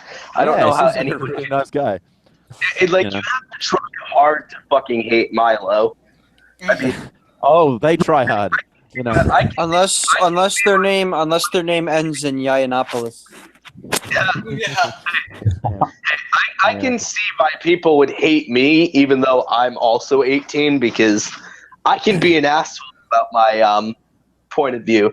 I can be pretty up in your face about it in a way that's not necessarily the kindest. I wonder why people would hate me. I generally think that anyone younger than me is a fucking idiot. So, I allow them the time to grow up. So if you're younger than me, I'm 28, which is not very old. Dude, I'm older than you. How the fuck am I older than you? I'm 22. Okay. Would you say that would you say only you're a year smarter older? than, But I thought you were older than me, man. Really? How old are you? I'm 29. Old. I'm 20. Apparently, I act very, mature. No, I didn't mean younger than me is stupid. I mean teenagers, because teenagers are just, Well, I think teenagers, and that's in general, there are some pretty smart ass teenagers that I've seen that I'm like, wow, you've really got your shit together. Yeah. I remember Dick Coughlin said that everyone who's 14 is a fucking total. This guy. Balance, probably, yeah. They are generally 14-year-olds. Yeah, that comment to me about 14-year-old is a bit ageist, though. I teach kids, and so I hear a lot of bullshit. I hear very much a lot of bullshit. So. What do y'all think about? What do y'all think about? This guy, legendary 176, just said. Don't make me mute both of you guys, okay? they just hate Milo because they hate anyone labeled as an SJW. I think that is definitely I definitely think that is. But the problem is they label them. They label that person as an SJW, and then they hate the person labeled as an SJW. That's Ross. And I love what ContraPoint said about anybody labeled an SJW is just to the right of just to the left of Hitler. Yeah, exactly. Lol. Yeah, anyone to the left of Ayn Rand's right ovary. Ross. Yep. Can you send me a link to the Hangout, not the Hangout, but the live stream, so I can comment in the chat? Put it in the chat thing. I want to have a look as well. Yeah. Just go on his channel. Yeah. Yo, let's talk about Jenny I'm too lazy to do that. No, let's not talk about Jenny McDermott. Let's not talk about Jenny McDermott. Maybe if we don't talk about it, she might go away. We had a thing yesterday. Someone brought up Woolly Bumblebee, and I haven't interacted with Woolly Bumblebee in a while because I blocked her on Twitter. But she's gone ahead and sided with Steve Shives on the whole Bering making up the transphobe, making up the attack on a trans person thing, and she's sent this big thing to him, being like, Bering's been fucking stupid and and everyone. I'm just like, man, she's 1 minute she's friends with Bering. The other minute she fucking hates him. The next minute she's friends with this other. She's why? Okay, the thing I don't understand is why would anyone expect Bering not to be a scumbag? Yeah, fair. What were you expecting? Were you expecting him to be Mother Teresa? Because but see, I'm not your expecting him to be expectations are way anything, too high. He claims to be a good person. Even Mother Teresa was a Even scumbag. Mother Teresa was a. Yeah, Mother Teresa was I know that, you smartasses. It was a term of phrase, okay? Yeah. I'm saying I don't expect him to be anything, but he holds himself up as a rational person, as a good person. But he's all this sort of shit. clearly not. Like, I know, is but the all of thing. his fans also do, and so I. But make his it a point fans of are pointing out how- stupid. Yeah, Well, I know. no, Bearing fans are just the Borg. They're all individual. They all claim to be individualists, but they sure as hell act like a collective. Jesus. So I made this video where I pretty shitty collective at that. I made this video about how Bearing fans do that, about how Bearing makes a video and then all of his fans go over and they follow his lead and go over and do that.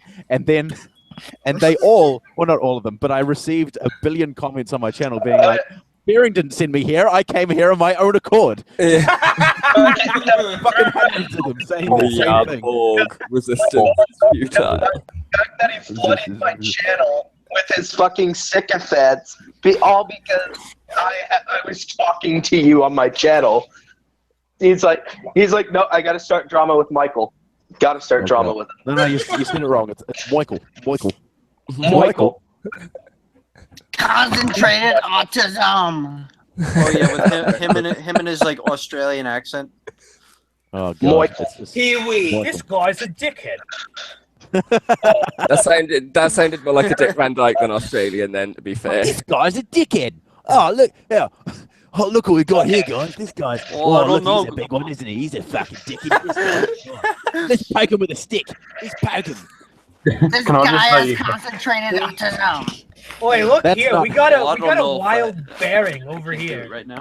You're You Let's call that a poke it knife? with a It's probably gonna be Not a knife. This is a knife. you're doing Yeah, hashtag not all Australians. doing it bloody wrong. Hashtag all bearings. Hashtag not all Bearing fans. Hashtag. Well, I don't know, Michael. Michael. Michael. Yeah, I don't know, Michael. We've got a real life Australian in the stream. Okay, I need to do the bear. Sorry, Australian. Sorry. Okay, guys, I just put the link in the group chat. Oh yeah, I Yeah. saw that. Thanks. So apparently, Democratic Socialist 101 is also Australian, but he doesn't sound Australian at all to me. It's because of he's in a different area. Most people don't sound like most Australian people don't sound like the crocodile hunter. So like, Oh, look at here! Look. Like I was that's surprised at how because like. They don't have to yell, Mommy. Sorry. God damn it, Bobby. Let the bobbies hit the floor. Bobby, well, Ross's mom is a left. Keck is a left thumb. Ross's mama's got it going on. My mother's a left thumb. Ross's mom has got it going on. Yeah. So the left thumb, it's like another word for... Nobody remembers that song. It's just me. I know that song. Yeah, I don't know that Good. song. I know that, but I can hear it. So anyways, She's all that I want, and I've waited for so long. so anyways, Shut up, Michael. Michael. Whoa, Jesus Christ. I will Like fucking mute bears. everybody in this room if you don't shut up, and then I will Talking, speaking, talking. Loud Okay, noises. I just went onto my channel and I've lost 500 subscribers. That's a bit man. weird. What's going on? Like yesterday I had 1,700 and now I've got 1,200. Oh no, wait. Now there's 1,600. What the fuck's going on? the reason the next day I woke up from the stream and I had over 600 views on the stream. It literally was my most popular video the next day. Which stream was that? Why'd you have to send Jake to the gulag? like the reason that Why'd you have to gulag? Why'd you have to gulag him? I wasn't even talking. You fucking. No, I was just So, making. I was You have to making a pull joke and I started to do it, but while you were doing the talking thing, so like of course, it stopped before I could actually successfully mute you, so it didn't really. The joke didn't work. And then Joke failed. Ross had a Stalin moment. He was like, "Well, Good luck for I everybody. went the whole stream not gulagging anyone." And then he just like, and then Jake goes talking, and then he just does that.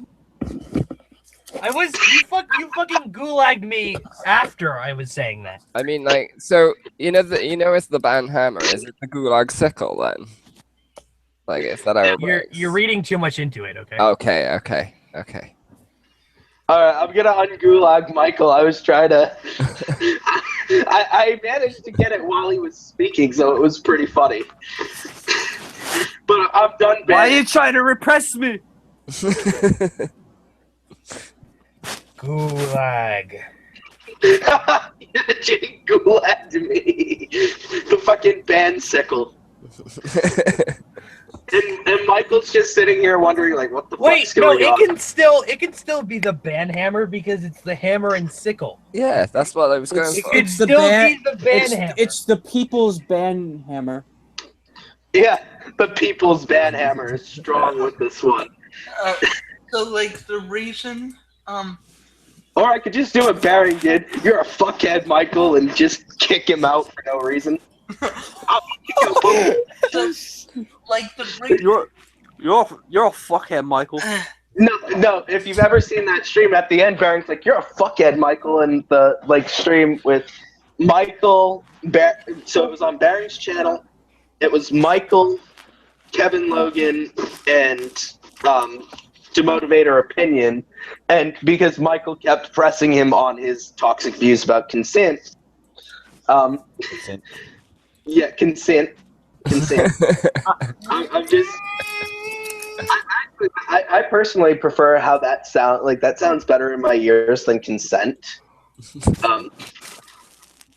But yeah, I mean, fucking. So Michael was like, basically, he was like, "Well, you have some talk." He was pointing out, and Baron didn't want to fucking hear it. So he said, "Took away Michael's frozen fruits." Hello, frozen fruits. I think the creeping Sharia is coming and destroying your mic again. Yeah, I think so. Creeping Sharia.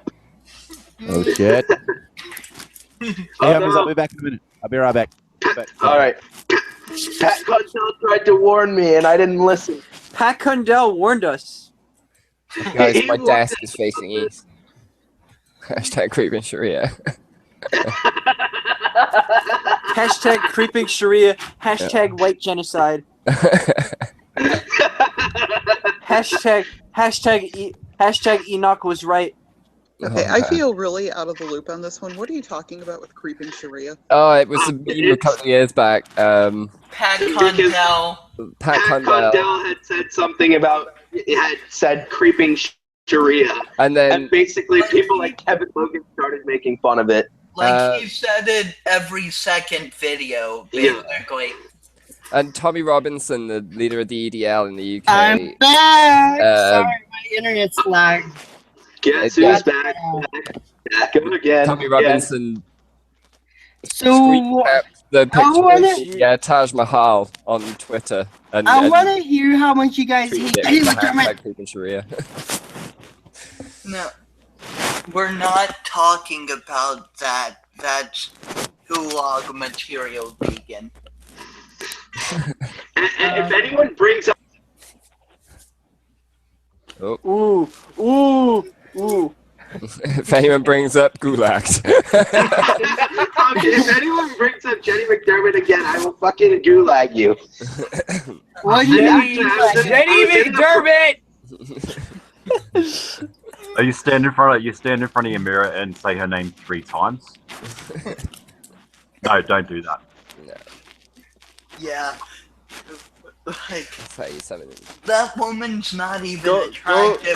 Go in front of your mirror and like just go gulag, and then you turn into Stalin.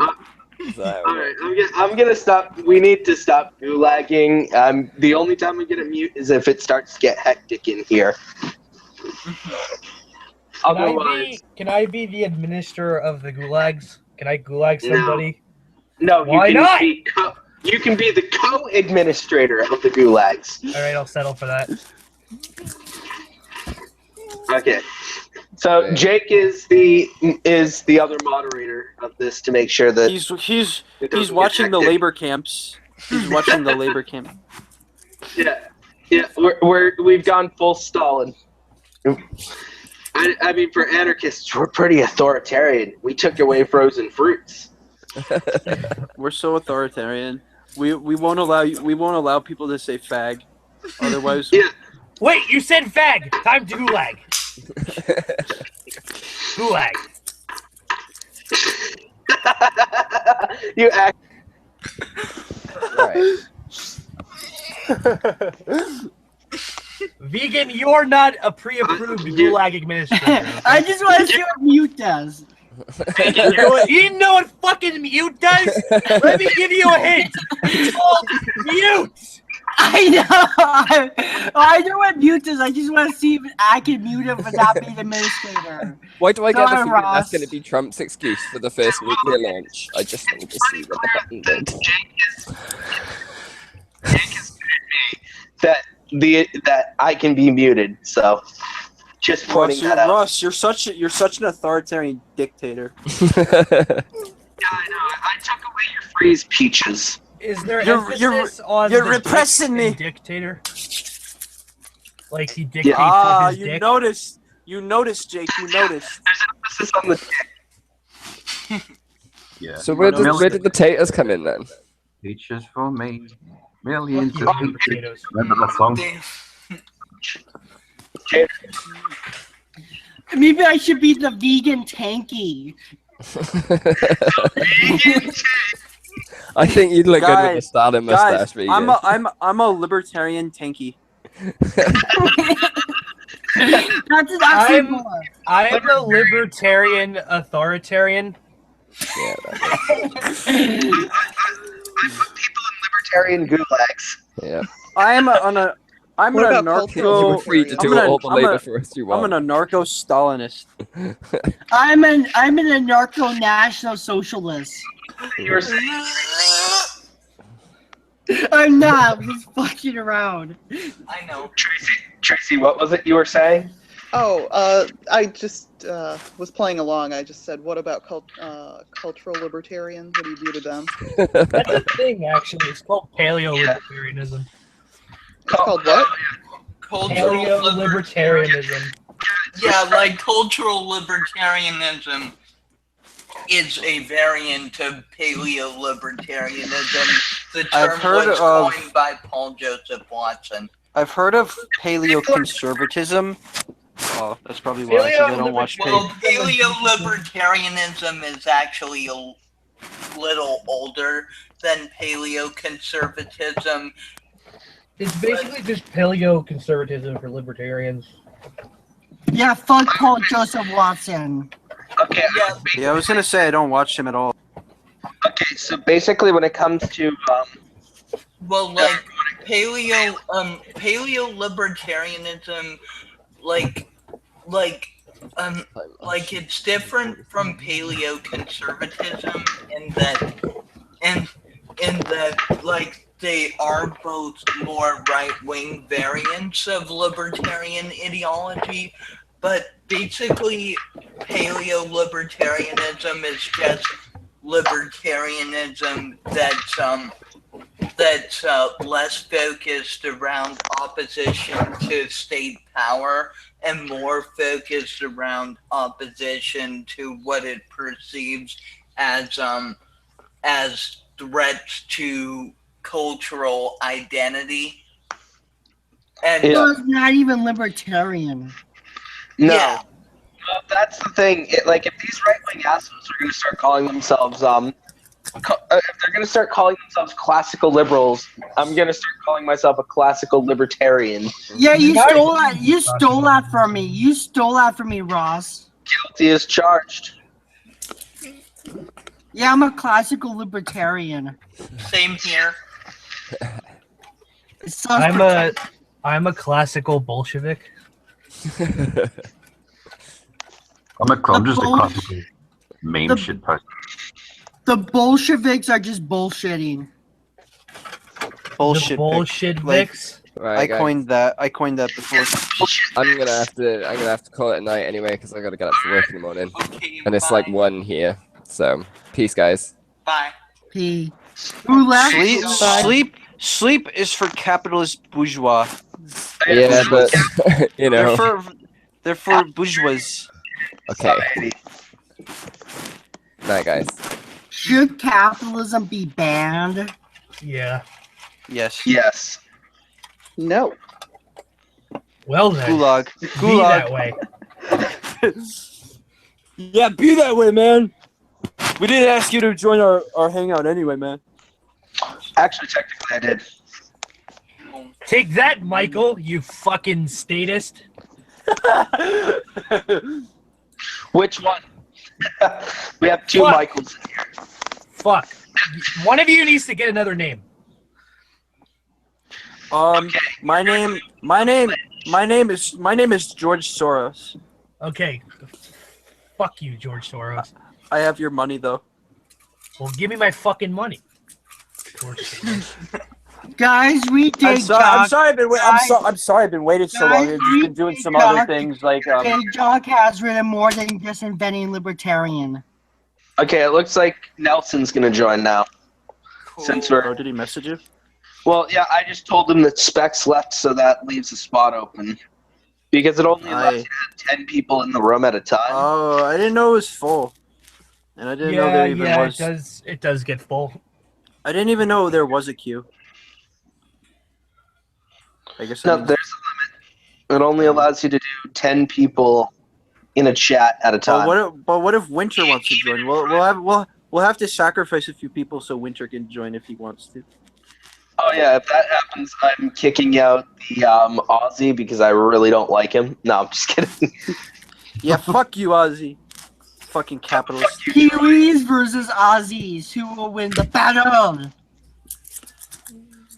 I think the Kiwis, they're more like Canada, and like Australians, like Australians are like the Americans. Michael. Well, funny thing in Australia, the word liberal is actually very considered right wing, unlike in America. Liberal in Australia is conservative here. Michael Rowland sucks massive donkey balls. Oh, and Michael Rowland still isn't here. That's kind of funny. Hey, well, Miguel gets out of work in like 9 minutes. Hey, yo, we have a question. Who's gonna make it first, Nelson or Miguel? We have a question in the chat. Yeah. I am looking at it. Hold on. Because of their productive capital, what kind of framework do you all envision for worker solidarity aimed to ensure collective bargaining power across global markets? I guess nobody's going to answer the question. Wait, what was the question? Do I have to read it again, really? Yeah, I was looking for it on my own screen. I said I was going to read it, you fuck. All right. Because of their productive capital in foreign markets, what kind of framework do you all envision for worker solidarity aimed to ensure collective bargaining power across global markets? We promote internationalism.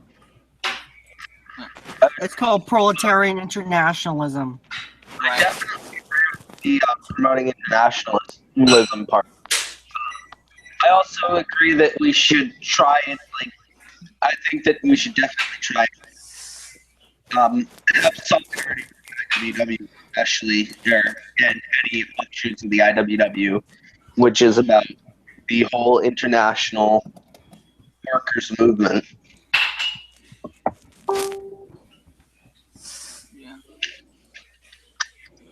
I missed the question. What was it again? I'm not repeating it. Nelson,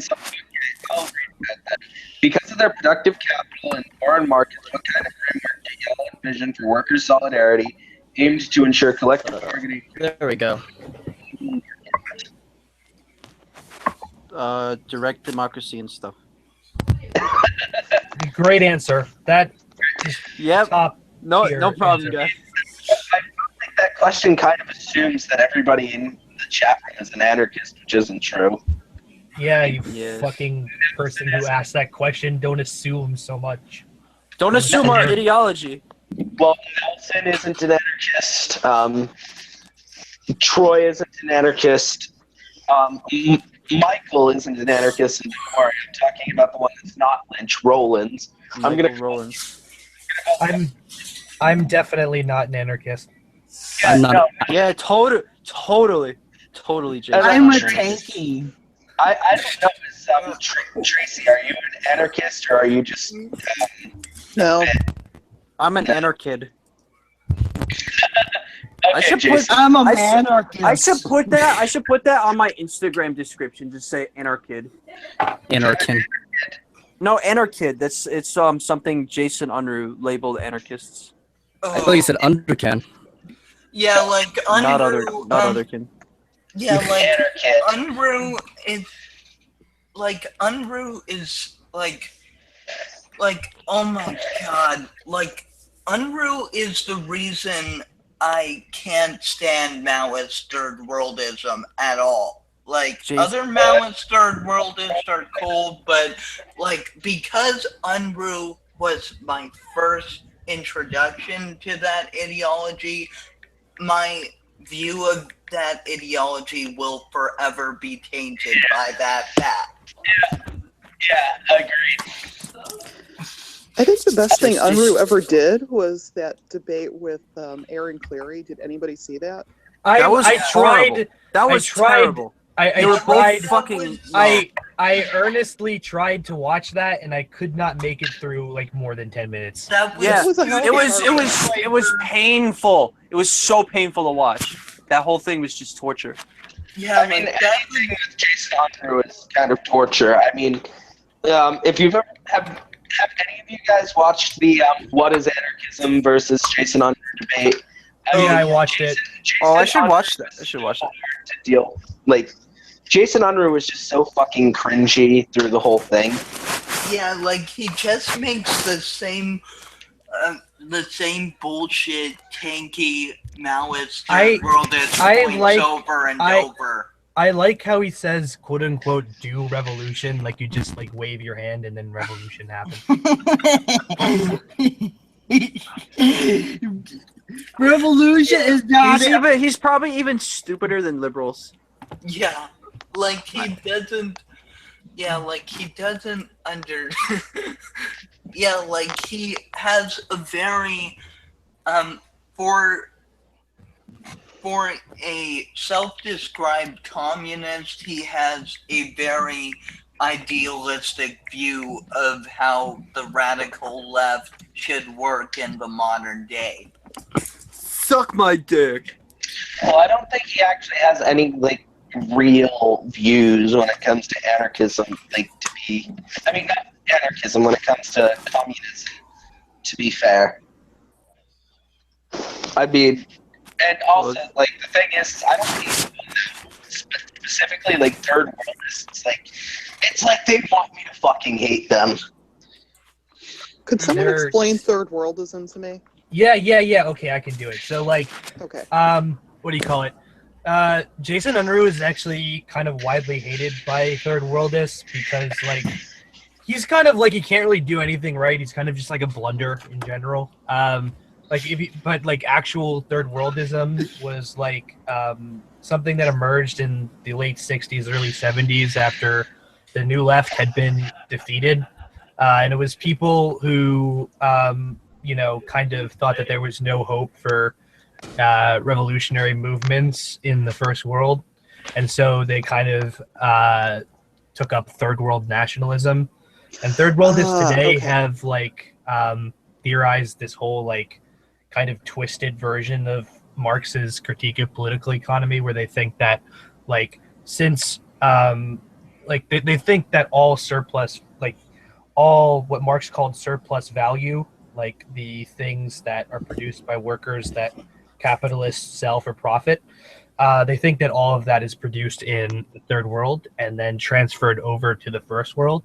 And so the first world workers aren't are kind of a privileged, quote unquote, labor aristocracy that benefits off the exploitation of third world workers. So they basically advocate war of the worlds, where the third world destroys the first world.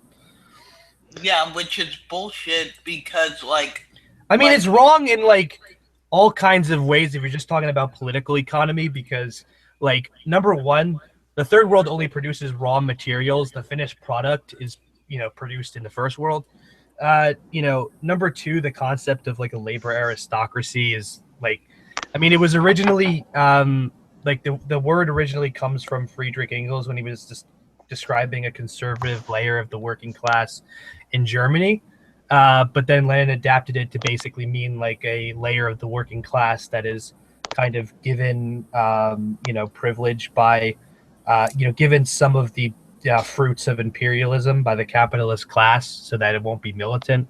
The problem is with that idea is that the capitalist class doesn't distribute the fruits of imperialism among workers at all. It keeps the fruits of imperialism for itself. So like like if you're just talking about political economy, the fucking third worldism is completely off the wall. But it's also it also sounds kind of out of date too. I mean, because we've seen so much of the third world kind of emerge in maybe the last 30 years, 30, 40 years, that we've seen, kind of this economic ascendancy in places like Nigeria and Brazil that didn't exist before. Right.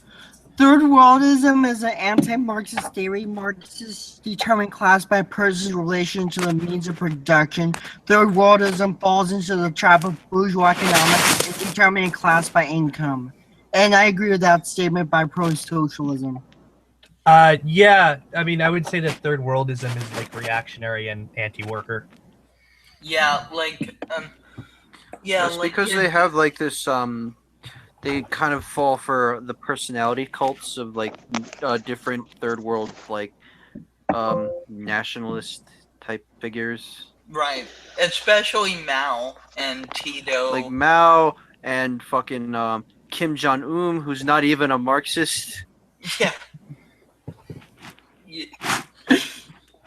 I just fucking hate I do kind of remember that there was a bit of a lefty, uber lefty crush on Hugo Chavez for about a minute there, like 15 years ago. It still exists. Like, there's this academic journal called Links, which is basically like, it's like a modern socialist journal, but it's really heavy on like Chavez.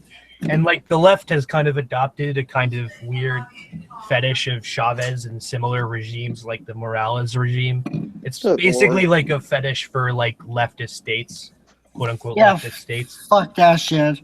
It's gross. I think it's really bad because essentially like it's essentially a movement around like a personality. So like if you have a good leader with a good personality, then that's all. That's your tactics. That's your social movement. That's all you need to achieve. And it's kind of like, it's completely like bankrupt if you're talking about a way to actually change society. It makes me kind of think of that like interview between Tariq Ali and like John Lennon, oddly enough.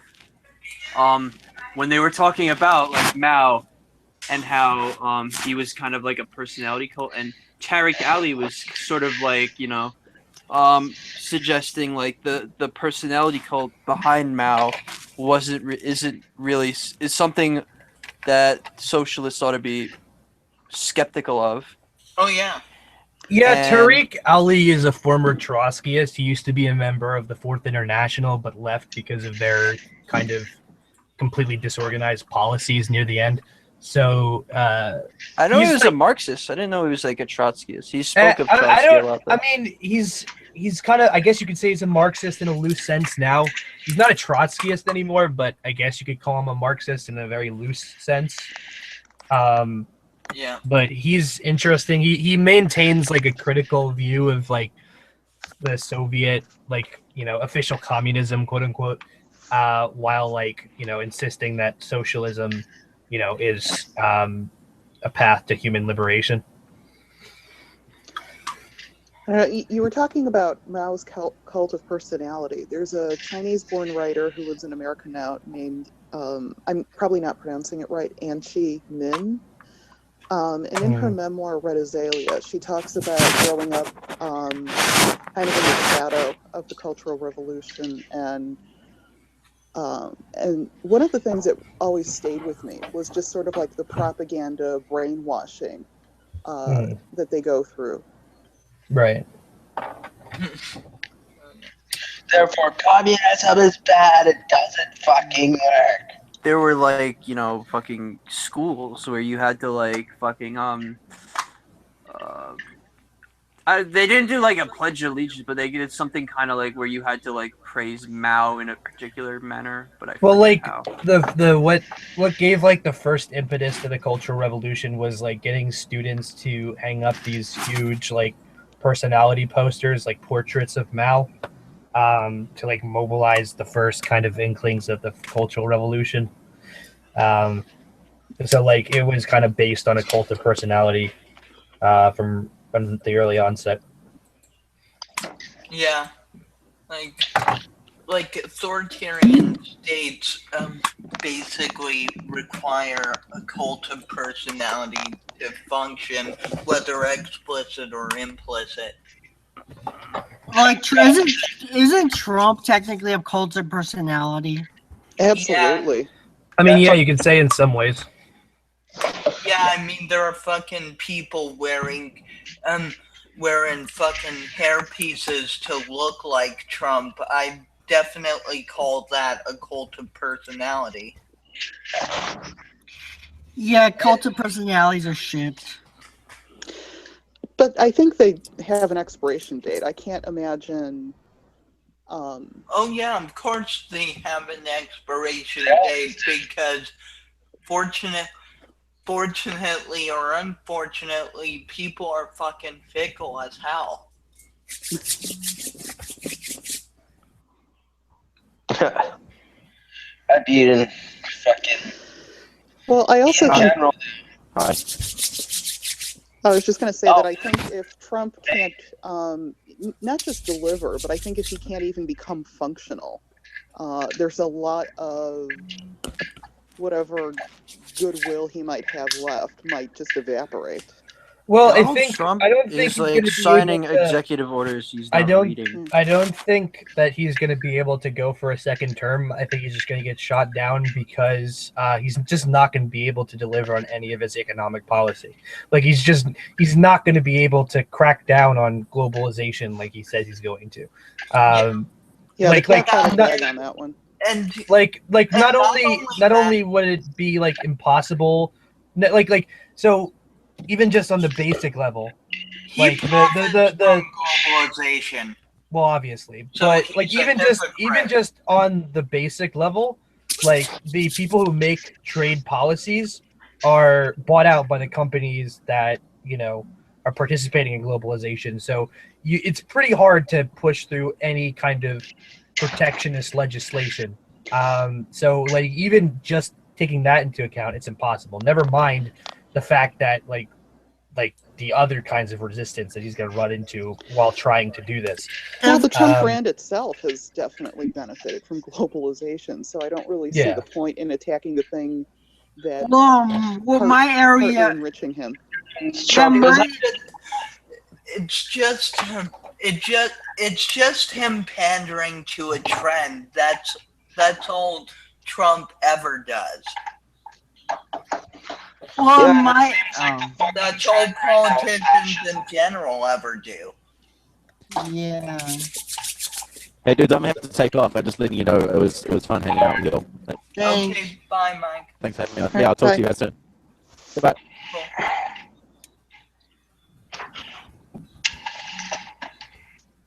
All right, Pedro just said something in the side chat. I've been unsure if people could even hear me because I'm on speakerphone, so I've been on mute.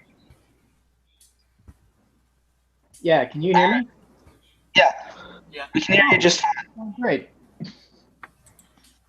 Yeah. Well, I mean, yeah, in the words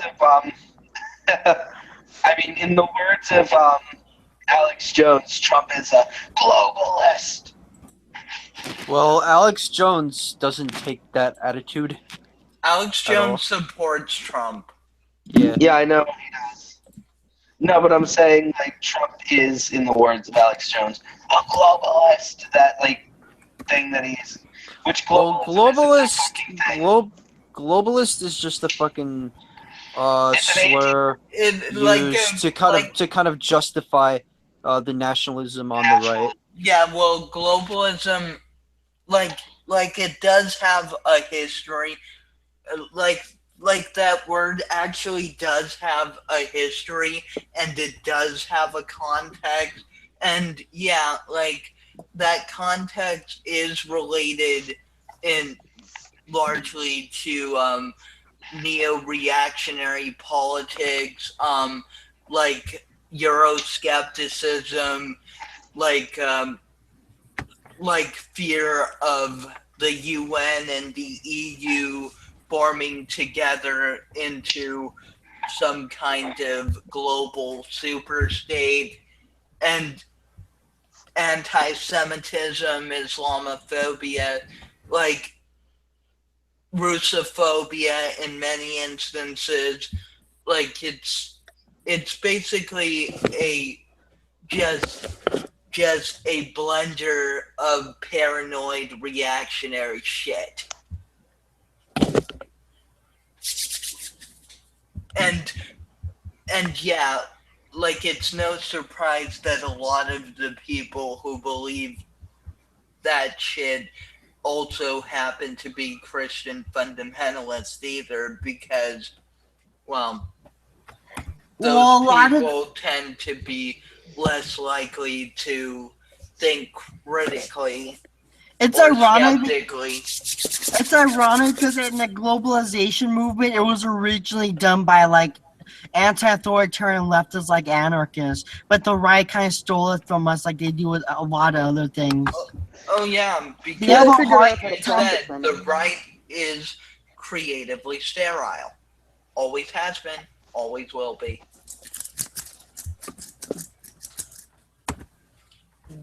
Because when your worldview is centered...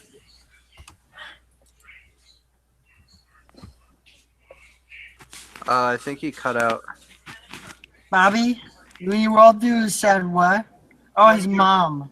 When your worldview is centered myopically around around profit and consolidation of power, then you don't really tend to focus that much on intellectual or artistic pursuits. Yeah. Of course not. Well, the political right, the goal of the political right is really to preserve the stratification of society. Exactly. The stratification of society must be abolished. Yeah, that's So kind of the goal of anarchism. one of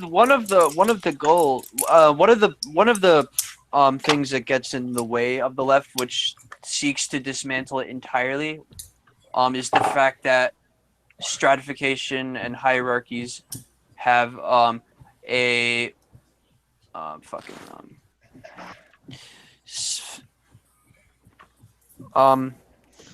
they have a tendency to perpetuate themselves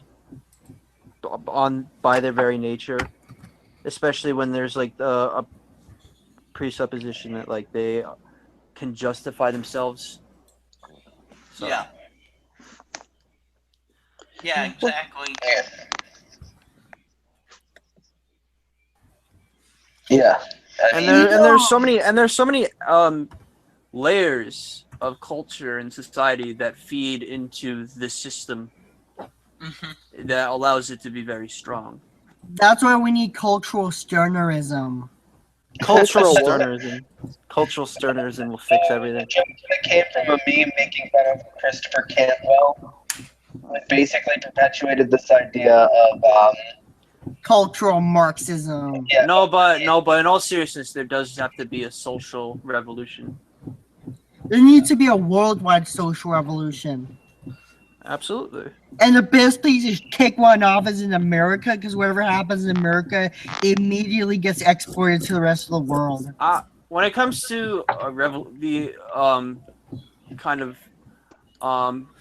starting a revolution, though, I sort of take the opposite perspective as third worldists, in that I think it's better to take down imperialists first in order for revolution to kind of get anywhere. So in a way, like I'm like a first worldist. Bobby, are you the Max Stirner ultimatum? Or no, you're not. I don't think. No. Yeah, no, okay. that's another egoist. No, he's egoist-fist philosophy. And we're all spooks. Yes. Max Stirner. Max Turner. Max Turner. No, I'm trying to. Am I a spook because I agree with virtue ethics? Huh? Am I a spook for agreeing with virtue ethics, Bobby? Yes. I think egoism is a spook. Aw. Well, spooks. Well, the thing about well, egoism may have been a spook at one point, but like. I don't think that's how it works. Stirner brought it into reality.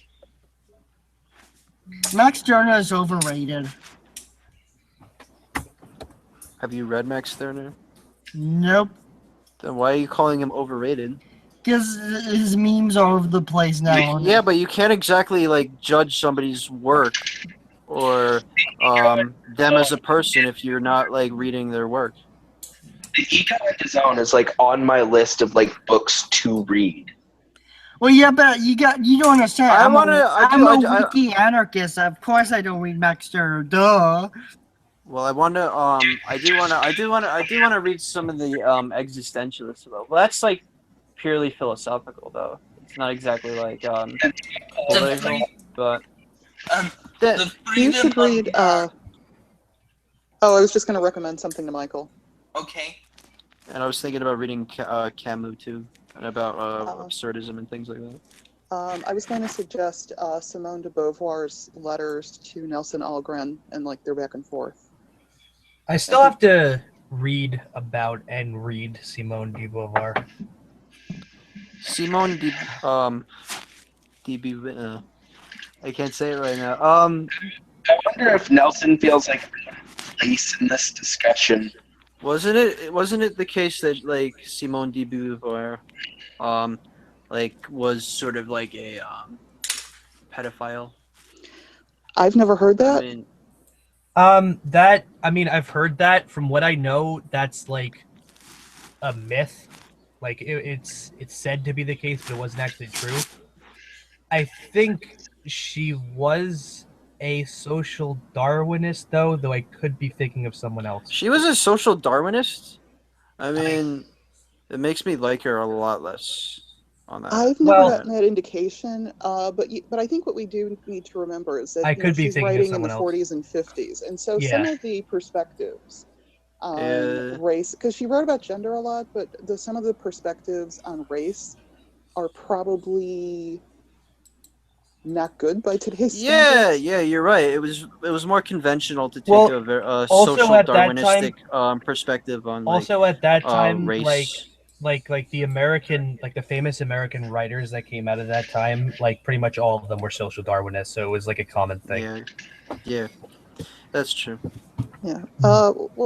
She was French, but she did spend time with Nelson Algren, who was American, and had kind of a torrid affair with them. So, Nelson Algren, who wrote The Man with the Golden Arm. Hey, that's spooky, mate. There are good spooks and there are bad spooks, my fine friends. I get that from Rebel Absurdity because he often goes like, that's spooky, mate.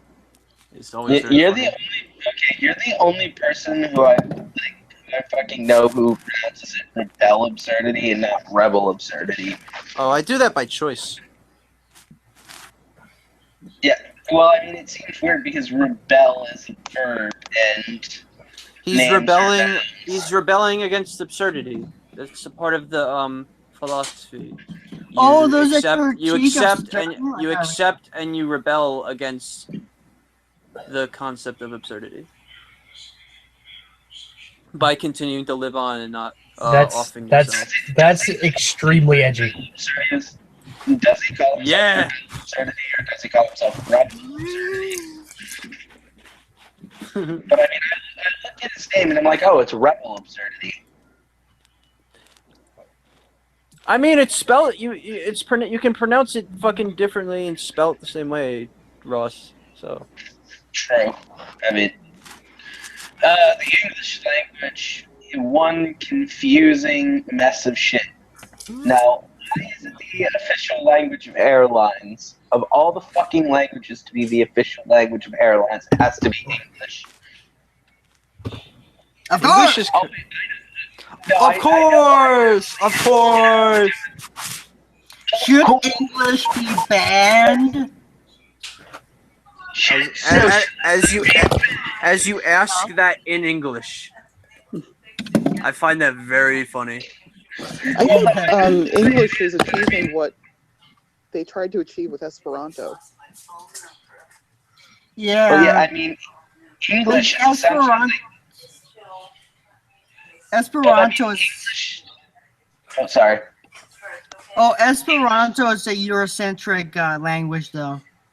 In general, when it comes to English is very, like, to me, it seems like it's like the most kooky rules of any language that I've ever actually tried to learn. Well, I mean, I know English, but it's like, I've tried to learn some, like, I have some knowledge of other languages like German, Spanish. Well, that's what's lovely about English. Like English, it's so fucked up and gorgeous. Yeah. You need to learn English. English. It's a form of linguistic puritanism where you take out all the words are not Germanic in origin. I know what English is. Why English though is what I was asking. Like, really, English? It should be the language of my white ethno states. Oh. Well, you want to fucking okay. Fuck that shit. No, I don't. Enemy fascist identified. And I allow Jews, by the way. Jews are allowed. Guys, this is Marxist. Do you not realize this? We are steeped in bad praxis right now. You're all statists. No, I don't support. I'm not for ethno state. Fuck that shit. I'm for statist cucks. I'm for a national autonomous zone. I'm just joking. Fuck that shit too. That is fucking contradictory, my friend. I'm a national socialist. Guys, I'm a libertarian. I'm a libertarian reactionary. Oh, so basically everyone is so fucking libertarian on the internet. I don't think they're worth calling libertarians, to be honest. I think we ought to call them propertarians. Actually, I think that you had the best way of referring to them, libertarian. Yeah. That's a funny pun and all, but propertarian rings better. It legitimately rings better off the tongue. What about propertarian? Propertarian. You just like fucking stress the you just stress that third syllable. You go like propertarian. Propertarians.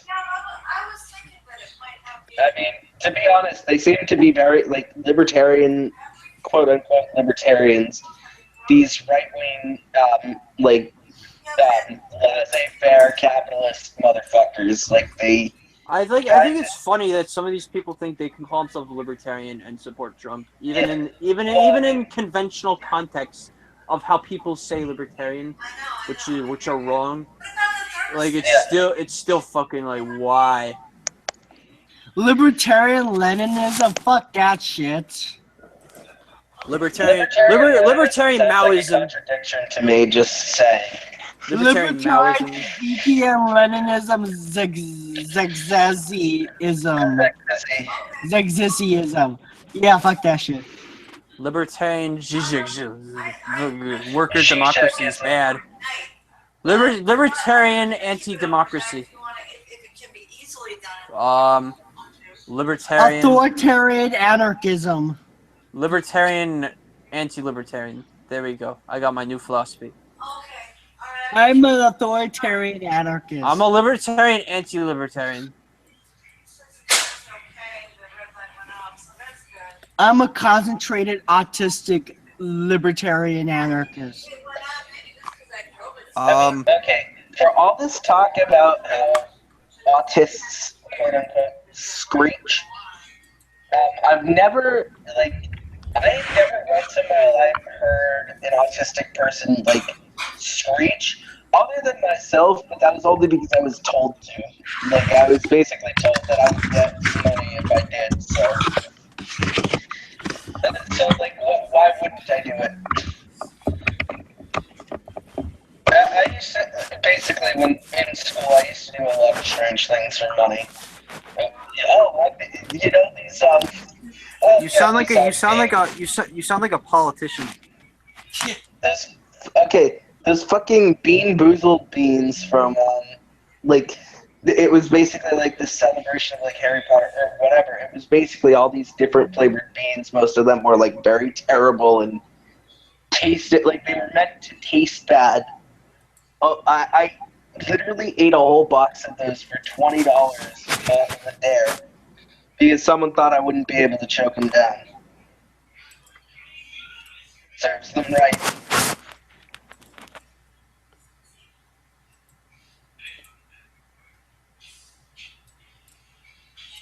And then the room got silent.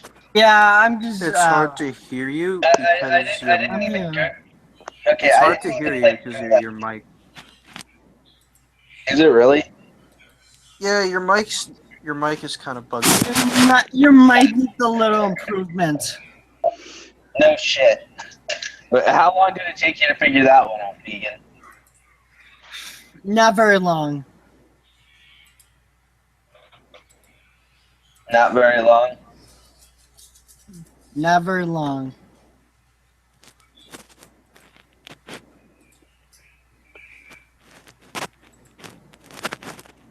Well, he's gone. Well, I'm here, so. Yeah. Johnzerzan. I'm a green anarchist, and even I hate that dude. I am a climate skeptic primitivist. I'm a climate skeptic. I'm a skeptic because I question science. Because that's how skepticism works, am I right? I am a green climate skeptic. Yeah, I am a climate skeptic primitivist. I'm an anarcho-concentrated autist. We all, fucking... Why do we have anarcho-autismism? Because there's no fucking reason for it, and anarchism itself already stands against ableism. Yeah, but we need a special form of anarchism for neurodivergent people. No, because we already a part of I don't think that you're not an I don't think that you're an anarchist if you are pro-ableist. Yeah, but there's anarcho-feminists, and people say you can't be an anarchist if you're against women's rights, but there are a lot of anarchists. So but they're not real anarchists. They aren't anarchists. Yeah, they aren't real. They aren't legitimate anarchists. Like they have a reductionist view of, like, they're basically just positivists and essentialists calling themselves and bigots calling themselves anarchists for the edge factor. Well, I think they see themselves as actually be Guys. having anarchist philosophies, and they have the aesthetics and everything. But yeah, Guys, a lot of it is edge factor. Guys, I've noticed that just like fucking that Nelson hasn't like said anything. He must Nelson, feel I so don't out know what happened to Nelson. He must feel so out of place in this conversation. Like, You must have concentrated autism. Okay, that's not funny. I'm sorry. It's not funny. I really don't think it's funny. It's not. Oh, okay. Yeah. the first time, but it's not really funny when you keep repeating it. Oh, okay. And then Troy hasn't spoken for a while. Actually, the speaking seems to have been kind of dominated by specific people in this group. Am I that specific person? The anarchists. No, I said specific people, not a specific person. I know. I was more as I one of them. Would he be one of them? Yes. Would I be one of them? For the hangout in general, yes. Well, fuck you. Not for the past few minutes. Not for the past few minutes, though. For the past few minutes, I feel like I'm the only one that's been talking, and You've been like fucking dead for the past few minutes. Yeah, sorry, I went to go to the bathroom and to get a drink. And actually, I fucking left my drink on the counter in the kitchen. God damn it. That is bad praxis. That is bad praxis, Jake. Bad praxis, comrade. Get your beer from the kitchen and come back. I'm not drinking beer, okay? I don't drink, you fucking degenerate. Yeah, you watch his videos. He says he doesn't like to drink or do drugs. Yeah, I'm straight edge. Straight edge, Jake. Straight edge is someone who smokes tobacco can be. Yes. No, we don't talk about that. Shh. Shh. Yeah. What? Tobacco? What? That's a myth. Yeah, Jake doesn't smoke pipe tobacco at all. Yeah, that's a fucking myth. Well, I mean, if you look at Jake's fucking, if you look at his what is it? His what? What? If you look at pipes are just a myth. No, if you look at his channel description, it says just a gay kid who does anarchist things. That's all. That's him. That's all it is. A gay kid who does anarchist things.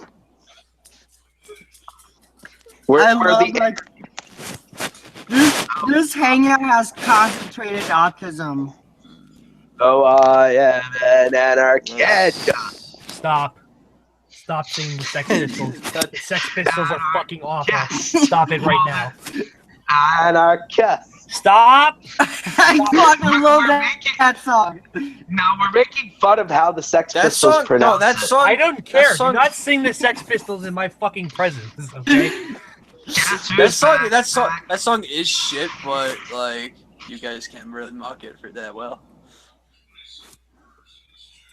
Oh shit! Oh, I can't. Thrown. I can't hear you, Nelson. Nelson, we can't hear you. Nelson's talking. We never gave him the permission to talk. To the gulag with ya. Go to the gulag. I am sentencing you to Davy Jones's locker. Davy Jones's footlocker. Yeah.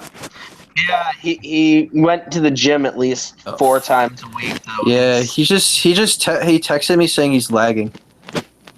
Yeah. Well, it seems like he's. We could just wait for like. We could just. Hear it. Like. Anything. Hey guys, have you heard Antifa is a terrorist organization? You could he could always like use the Jason Unruh method of starting revolution with his connectivity. He could just wave his hand and it'll fix everything. Just do revolution. We don't do revolution, okay? That's what he thinks. Fuck what Jason Unruh thinks. Jason Unruh's a reactionary twit. Anarcho-autonomism, autismism. The 3 A's. It made a copy of Nelson. Oh shit! No. Okay, Michael, we heard you. Okay. Mr. Krabs, Petty Bouge, Plankton, Limpin Bouge, SpongeBob, Squidward, Pearlies. You know the best way to start a revolution? Listen to Shia LaBeouf, who I'm gonna pronounce as LaBeouf. You gotta be like LaBeouf, Shia LaBeouf. Shia LaBeouf. You just do it. Okay, so there's Shia LaBeouf. What about Sunni LaBeouf and Ahmadi LaBeouf? Shia LaBeouf. Or how about Miss? Gonna make it sound French as fuck. I'm thinking of actually going to that live stream thing since I live like close to Queens. What live stream thing? Just the live stream thing. Shut the fuck up, Lynch. The live stream thing that Shia LaBeouf did, that protest against Trump. You know that thing that 4chan ruined. Yeah. That's gonna be fun. All right. Well, now we can hear Nelson, which means that he is no longer lagging out like he was before. Well, because I'm on my phone, that's why. Nelson escaped the labor camps and the gulag. That's why we hear him. Yeah, I can't wait for the concentrated autism hangout we're gonna do. Oh, I was talking before, but you know, it's nothing. Apparently, yeah, I was like going, oh fuck, his mic is either you were doing something or your mic was fucking destroyed or some shit. Like my mic was fine. I think you guys were just talking. I think Lynch or something was talking over me. Was I apologize. Yeah, I was talking. Lynch, you fucking asshole. I was able to see Nelson talking into his microphone, but I just could not hear anything. Well, that's because when I turned my camera on, it just lagged. It's like, can you not? Concentrated autism. It's like as soon as I turn it on, the whole thing just crashes. Stop saying that, vegan. Wait, what did vegan say? I must have missed it. What did he? So, Bobby, what was it the vegan said? Concentrated autism. Oh, he fucking said that again. I will eject you from the hangout if you say that again, vegan. No! And then vegan's gonna be like, help, he's repressing me. What about that live stream we're gonna do? Called that name we should not mention because I'll get rejected from the hangout by saying the name. Yeah, well, you can say it then. Yeah. Because then it'll kind of be like the big joke. Oh. Did we like run out of shit to talk about? Nah. I think we did. I think we did. As soon as I got here, everyone just left. Help, I'm being repressed. Well, I mean, Michael kind of left like pretty soon after you got in here, if I remember correctly, Nelson. Michael Rowland. That means I means there's room for anarchist spectacle. We got Winter in here. I know Winter would actually have stuff to say. You know what? I'm fighting Operation Anarchism. No, I'm not. Yo, let's invite Ancom Ramblings. That's a fucking wonderful idea. If he's watching, I want him to know that I'm serious about saying fuck him.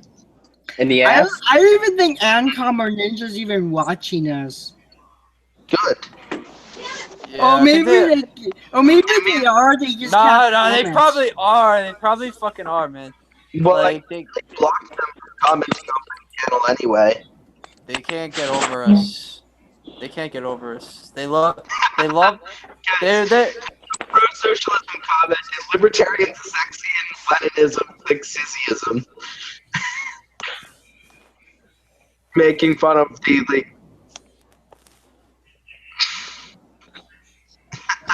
Okay, Ross, you gotta like fix your mic, dude. Just use headphones. I'm using my headphones. Dude, do you want me to turn my camera and show you that I'm using headphones? I'm using I saw him wearing them earlier, so. Headphones. Yeah. You have to get you have to get the creeping Sharia out of your mic. Pro-socialism was like fucking Ancom ramblings, :L. Fucking Ancom ramblings. Ancom is not an anarchist. He's an anarchist. He's an anarchist.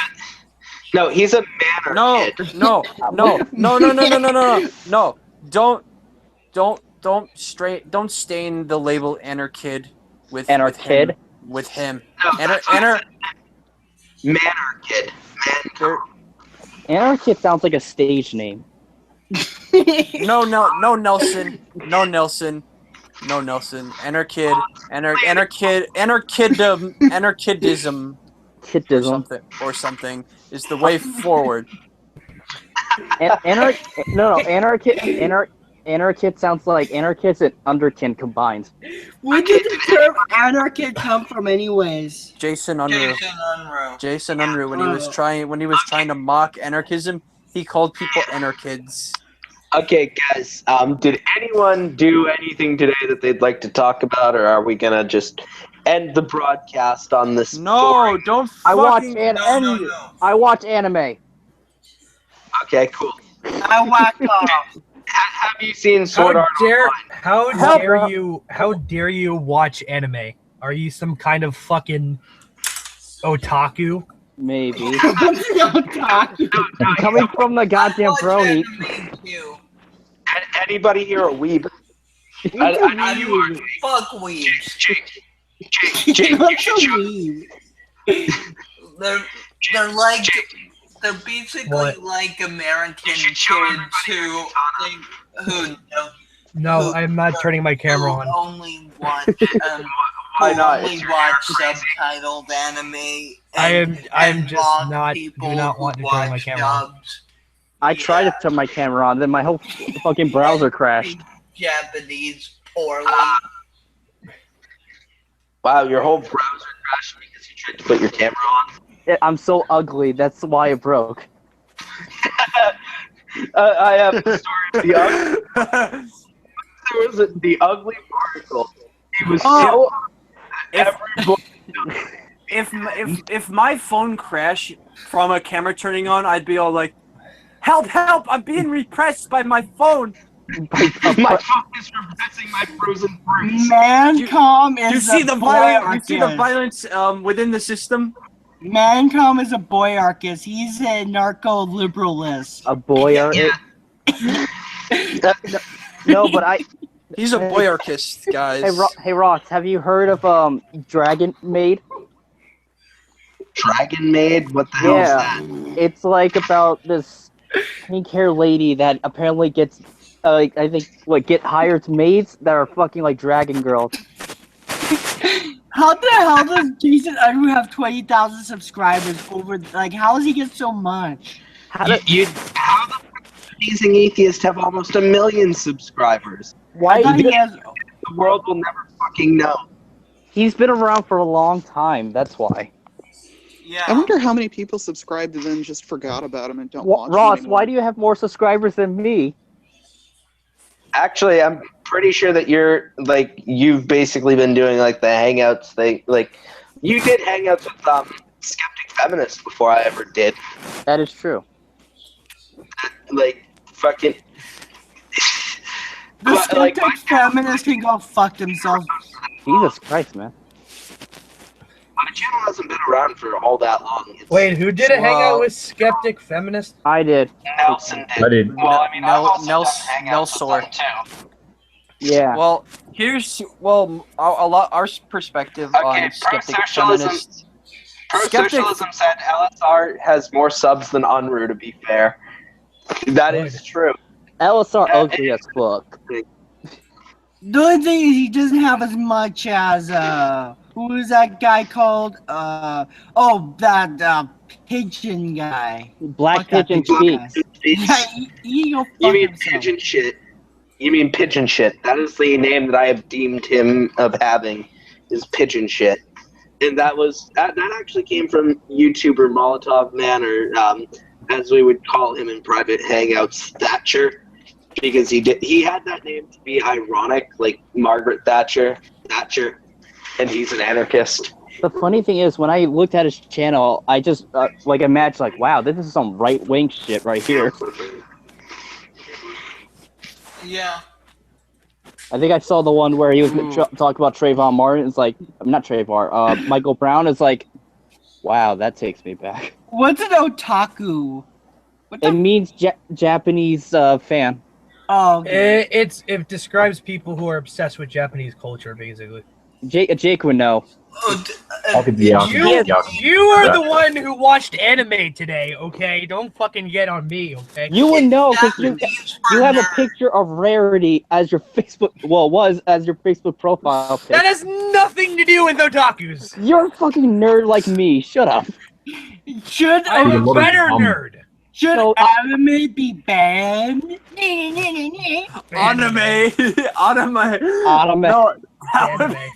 No, you gotta say. Should anime be banned? The Aminace. You gotta say like it like Eco Raptor does. The Aminace.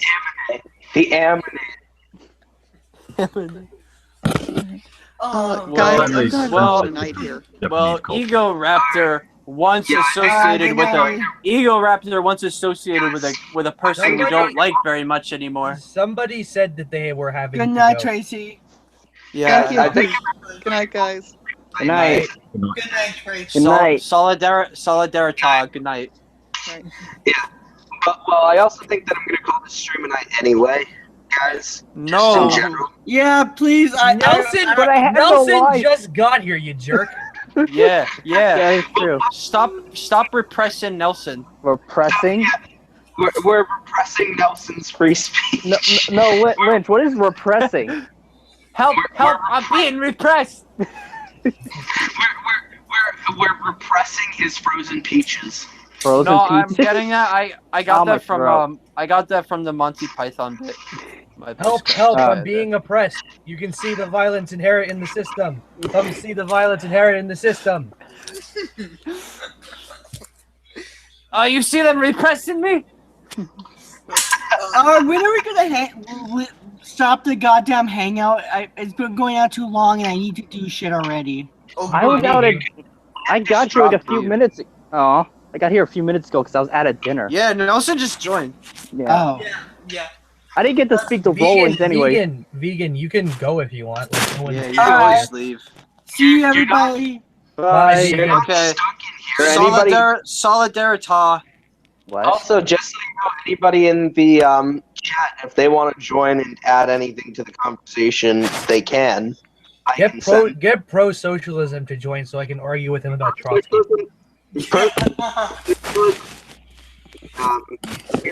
Oh, that'll be enjoyable. I'm gonna invite my friend Noam Chomsky. Oh yeah, he's totally gonna join this. Yeah. Hey, yo, Chomsky. Chomsky's too good for us plebs. Obviously. I'm obviously better than Noam Chomsky. Well, you're Jake, you fucking well, it's fucking true. I don't know. I haven't seen your stuff. Chomp. You win. I'm gonna get Chomsky and Elmo up in this bitch. Elmo. Chomsky and Elmo. Noam Chomsky once told me the world is hegemony. No, you guys. Mr. Bread. Ross, you guys remember that? You guys remember that fucking You guys remember that fucking video? Which one? That fucking video. That fucking video. Elmo the fucking video. Elmo the anarcho-syndicalist. Oh fuckity fuck. Shit. Piss, okay, are we gonna go like fucking angry video game nerd? Shit, piss, cock, sucker, turd. Well, actually, you're thinking of George Carlin right there. No, okay. Chomsky once told me the world was a hegemony. Don't go. And I went off to read The Conquest of Bread. Okay, guys. Okay, fuck it. Oh shit, I forgot what I was gonna say. You see the violence inherent in the system? You see the violence inherent in the system? Help, I'm being repressed. Did you guys ever see All Star, but every lyric is just somebody? Somebody, somebody, somebody, somebody, somebody, somebody, somebody. That was a good. That was on my recommendation. Once told me the world is gonna roll me. I ain't the sharpest tool in the shed. She was looking kind of dumb with her finger and her thumb and the shape of an L on her forehead. Well, they either stop coming and they don't stop coming and they don't stop coming and they don't stop coming and they don't stop coming and they don't stop coming and they don't stop coming and they don't stop coming and they don't stop coming and they don't stop coming and they don't stop coming and they don't stop coming and they don't stop coming and they don't stop coming and they don't stop coming and they don't stop coming and they don't stop coming and they don't stop. All right, I'm done. Hey, there's What about the? That reminds me of the. What about the 4chan parody of All Star? What's wrong with taking the red pill? No, you gotta. We all hate 4chan. You gotta say like Tom Green did. Just yell it. Yeah. You have to yell like War Corpse. War Corpse was triggered when I said Communism doesn't fucking work. War Corpse was triggered when I said that he wasn't my favorite person to do hangouts with. You did that with him once, and I tried to watch the whole thing, but it was boring, to be honest. War Corpse is a fucking neocon. Of course he's gotta say that. Don't you guys know? Don't you guys know that war has been made obsolete because of free trade? Haha, checkmate, communists. So, like, the Iraq War didn't happen. The Afghanistan War didn't happen. That never happened. Guys, the proxy war in Ukraine never happened. Bush was just a myth. Wait. Speaking of War Corps, does anyone remember Devil's Food Cake '96? No. Oh yeah. Oh my god. He was the guy who did he was the guy who made that video that Bad Mouse Production put on his channel with the guy with the mask going this is like you remember the guy with the mask who was kind of like saying mocking. He made a video kind of mocking about do nothing type activism, right? He did something about egalitarians to make fun of that. Yeah. Just call yourself an egalitarian, and that's that. You guys remember that? Oh yeah. No. Yeah, that guy turned out to be a fucking I told you that. Someone who tortures animals. Yeah, that's probably why he left YouTube, because I went to check a video last time. It says a channel does not exist. Like, where the hell do you go? Then I saw. Yeah, I read something about him like fucking like what like crushing a squirrel's head or something. First off, there's a channel which basically uploads all the videos about him, and it wasn't a squirrel, it was a dog. And it was a dog. He said he had this natural satisfaction from it. He's a fucking sick motherfucker. Yeah, I think I Must Destroy All actually helped him out with exposing him. Well, I Must Destroy All is apparently a creeper, so. Yeah, I remember reading Encyclopedia Dramatica on that.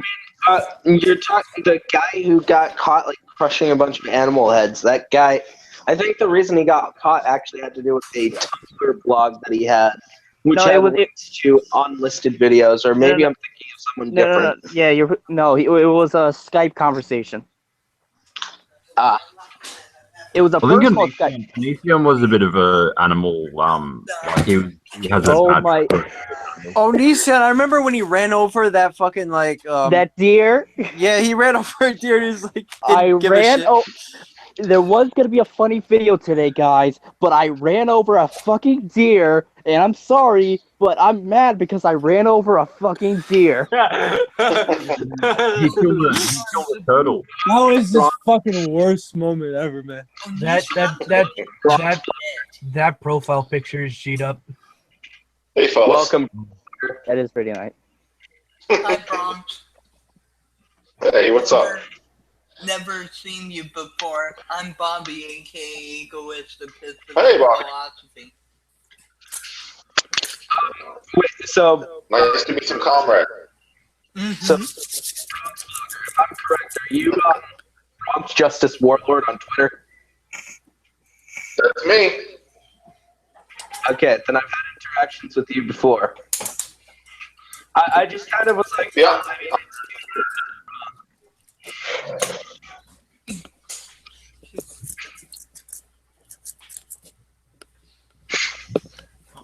And then, sorry, I think I missed that last bit. Can you say again? I mean, I've kind of so like it was kind of like I looked at like the name on Twitter and the name on YouTube. Like I basically look through my subscriber list every once in a while to like see who's subscribed to me, and I noticed the Bronx blogger, and I'm like, well, there's a guy who I've seen around on Twitter called Bronx Justice Warlord. I wonder if they're the same person. Pretty sure they are. Yeah, I took that name ironically originally because of an argument I had with Jeff Holiday about SJWs and stuff. Jeff Holiday's a twit. Just saying. He's a fucking twit.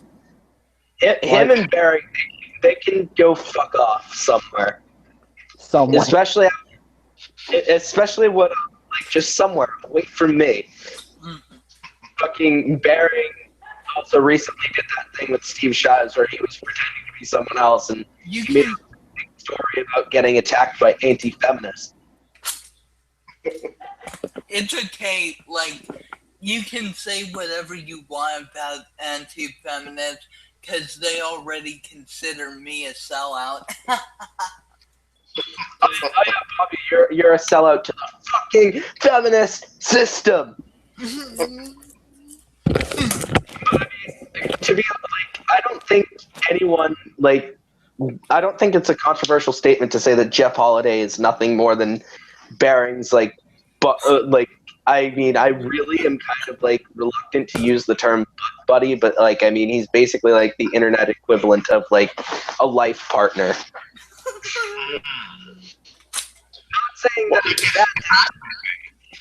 Sorry, it fascinates me that Jeff Holiday sort of always makes these little appeals of like, oh, I'm not an anti-feminist and I don't want to make these videos that aren't about pseudoscience or whatever, and then like he realizes that the only money he makes, like the only thing people give a shit about is him bitching about SJWs and anti.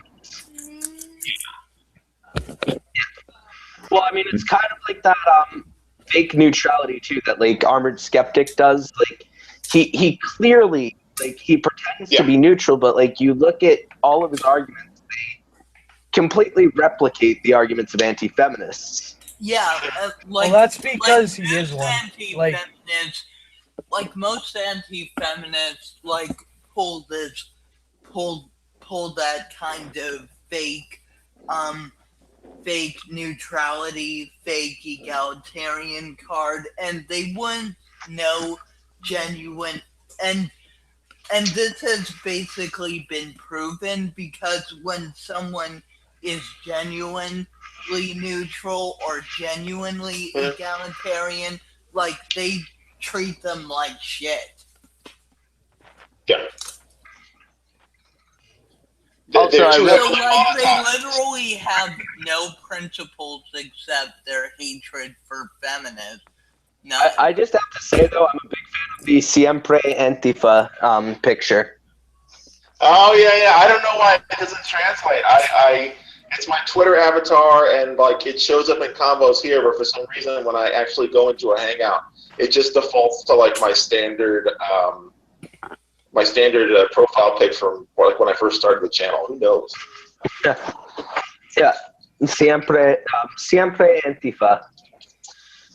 But I apologize. My Spanish isn't that good, but I do know siempre means always. Yeah, it's fine. It's fine. So, as a Hispanic, you're fine.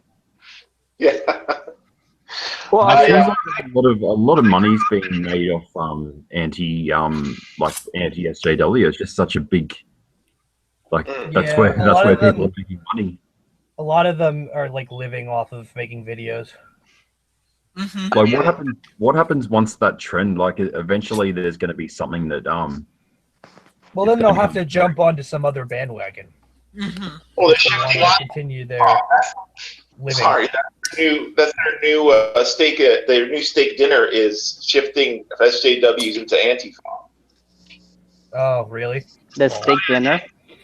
Hey, fighting fascists makes you just as bad as the fascists, apparently. Well, in that case, fucking skin cancer. Yeah, and it's funny because yeah, and it's funny because they like at the start of the yeah, like at the start of the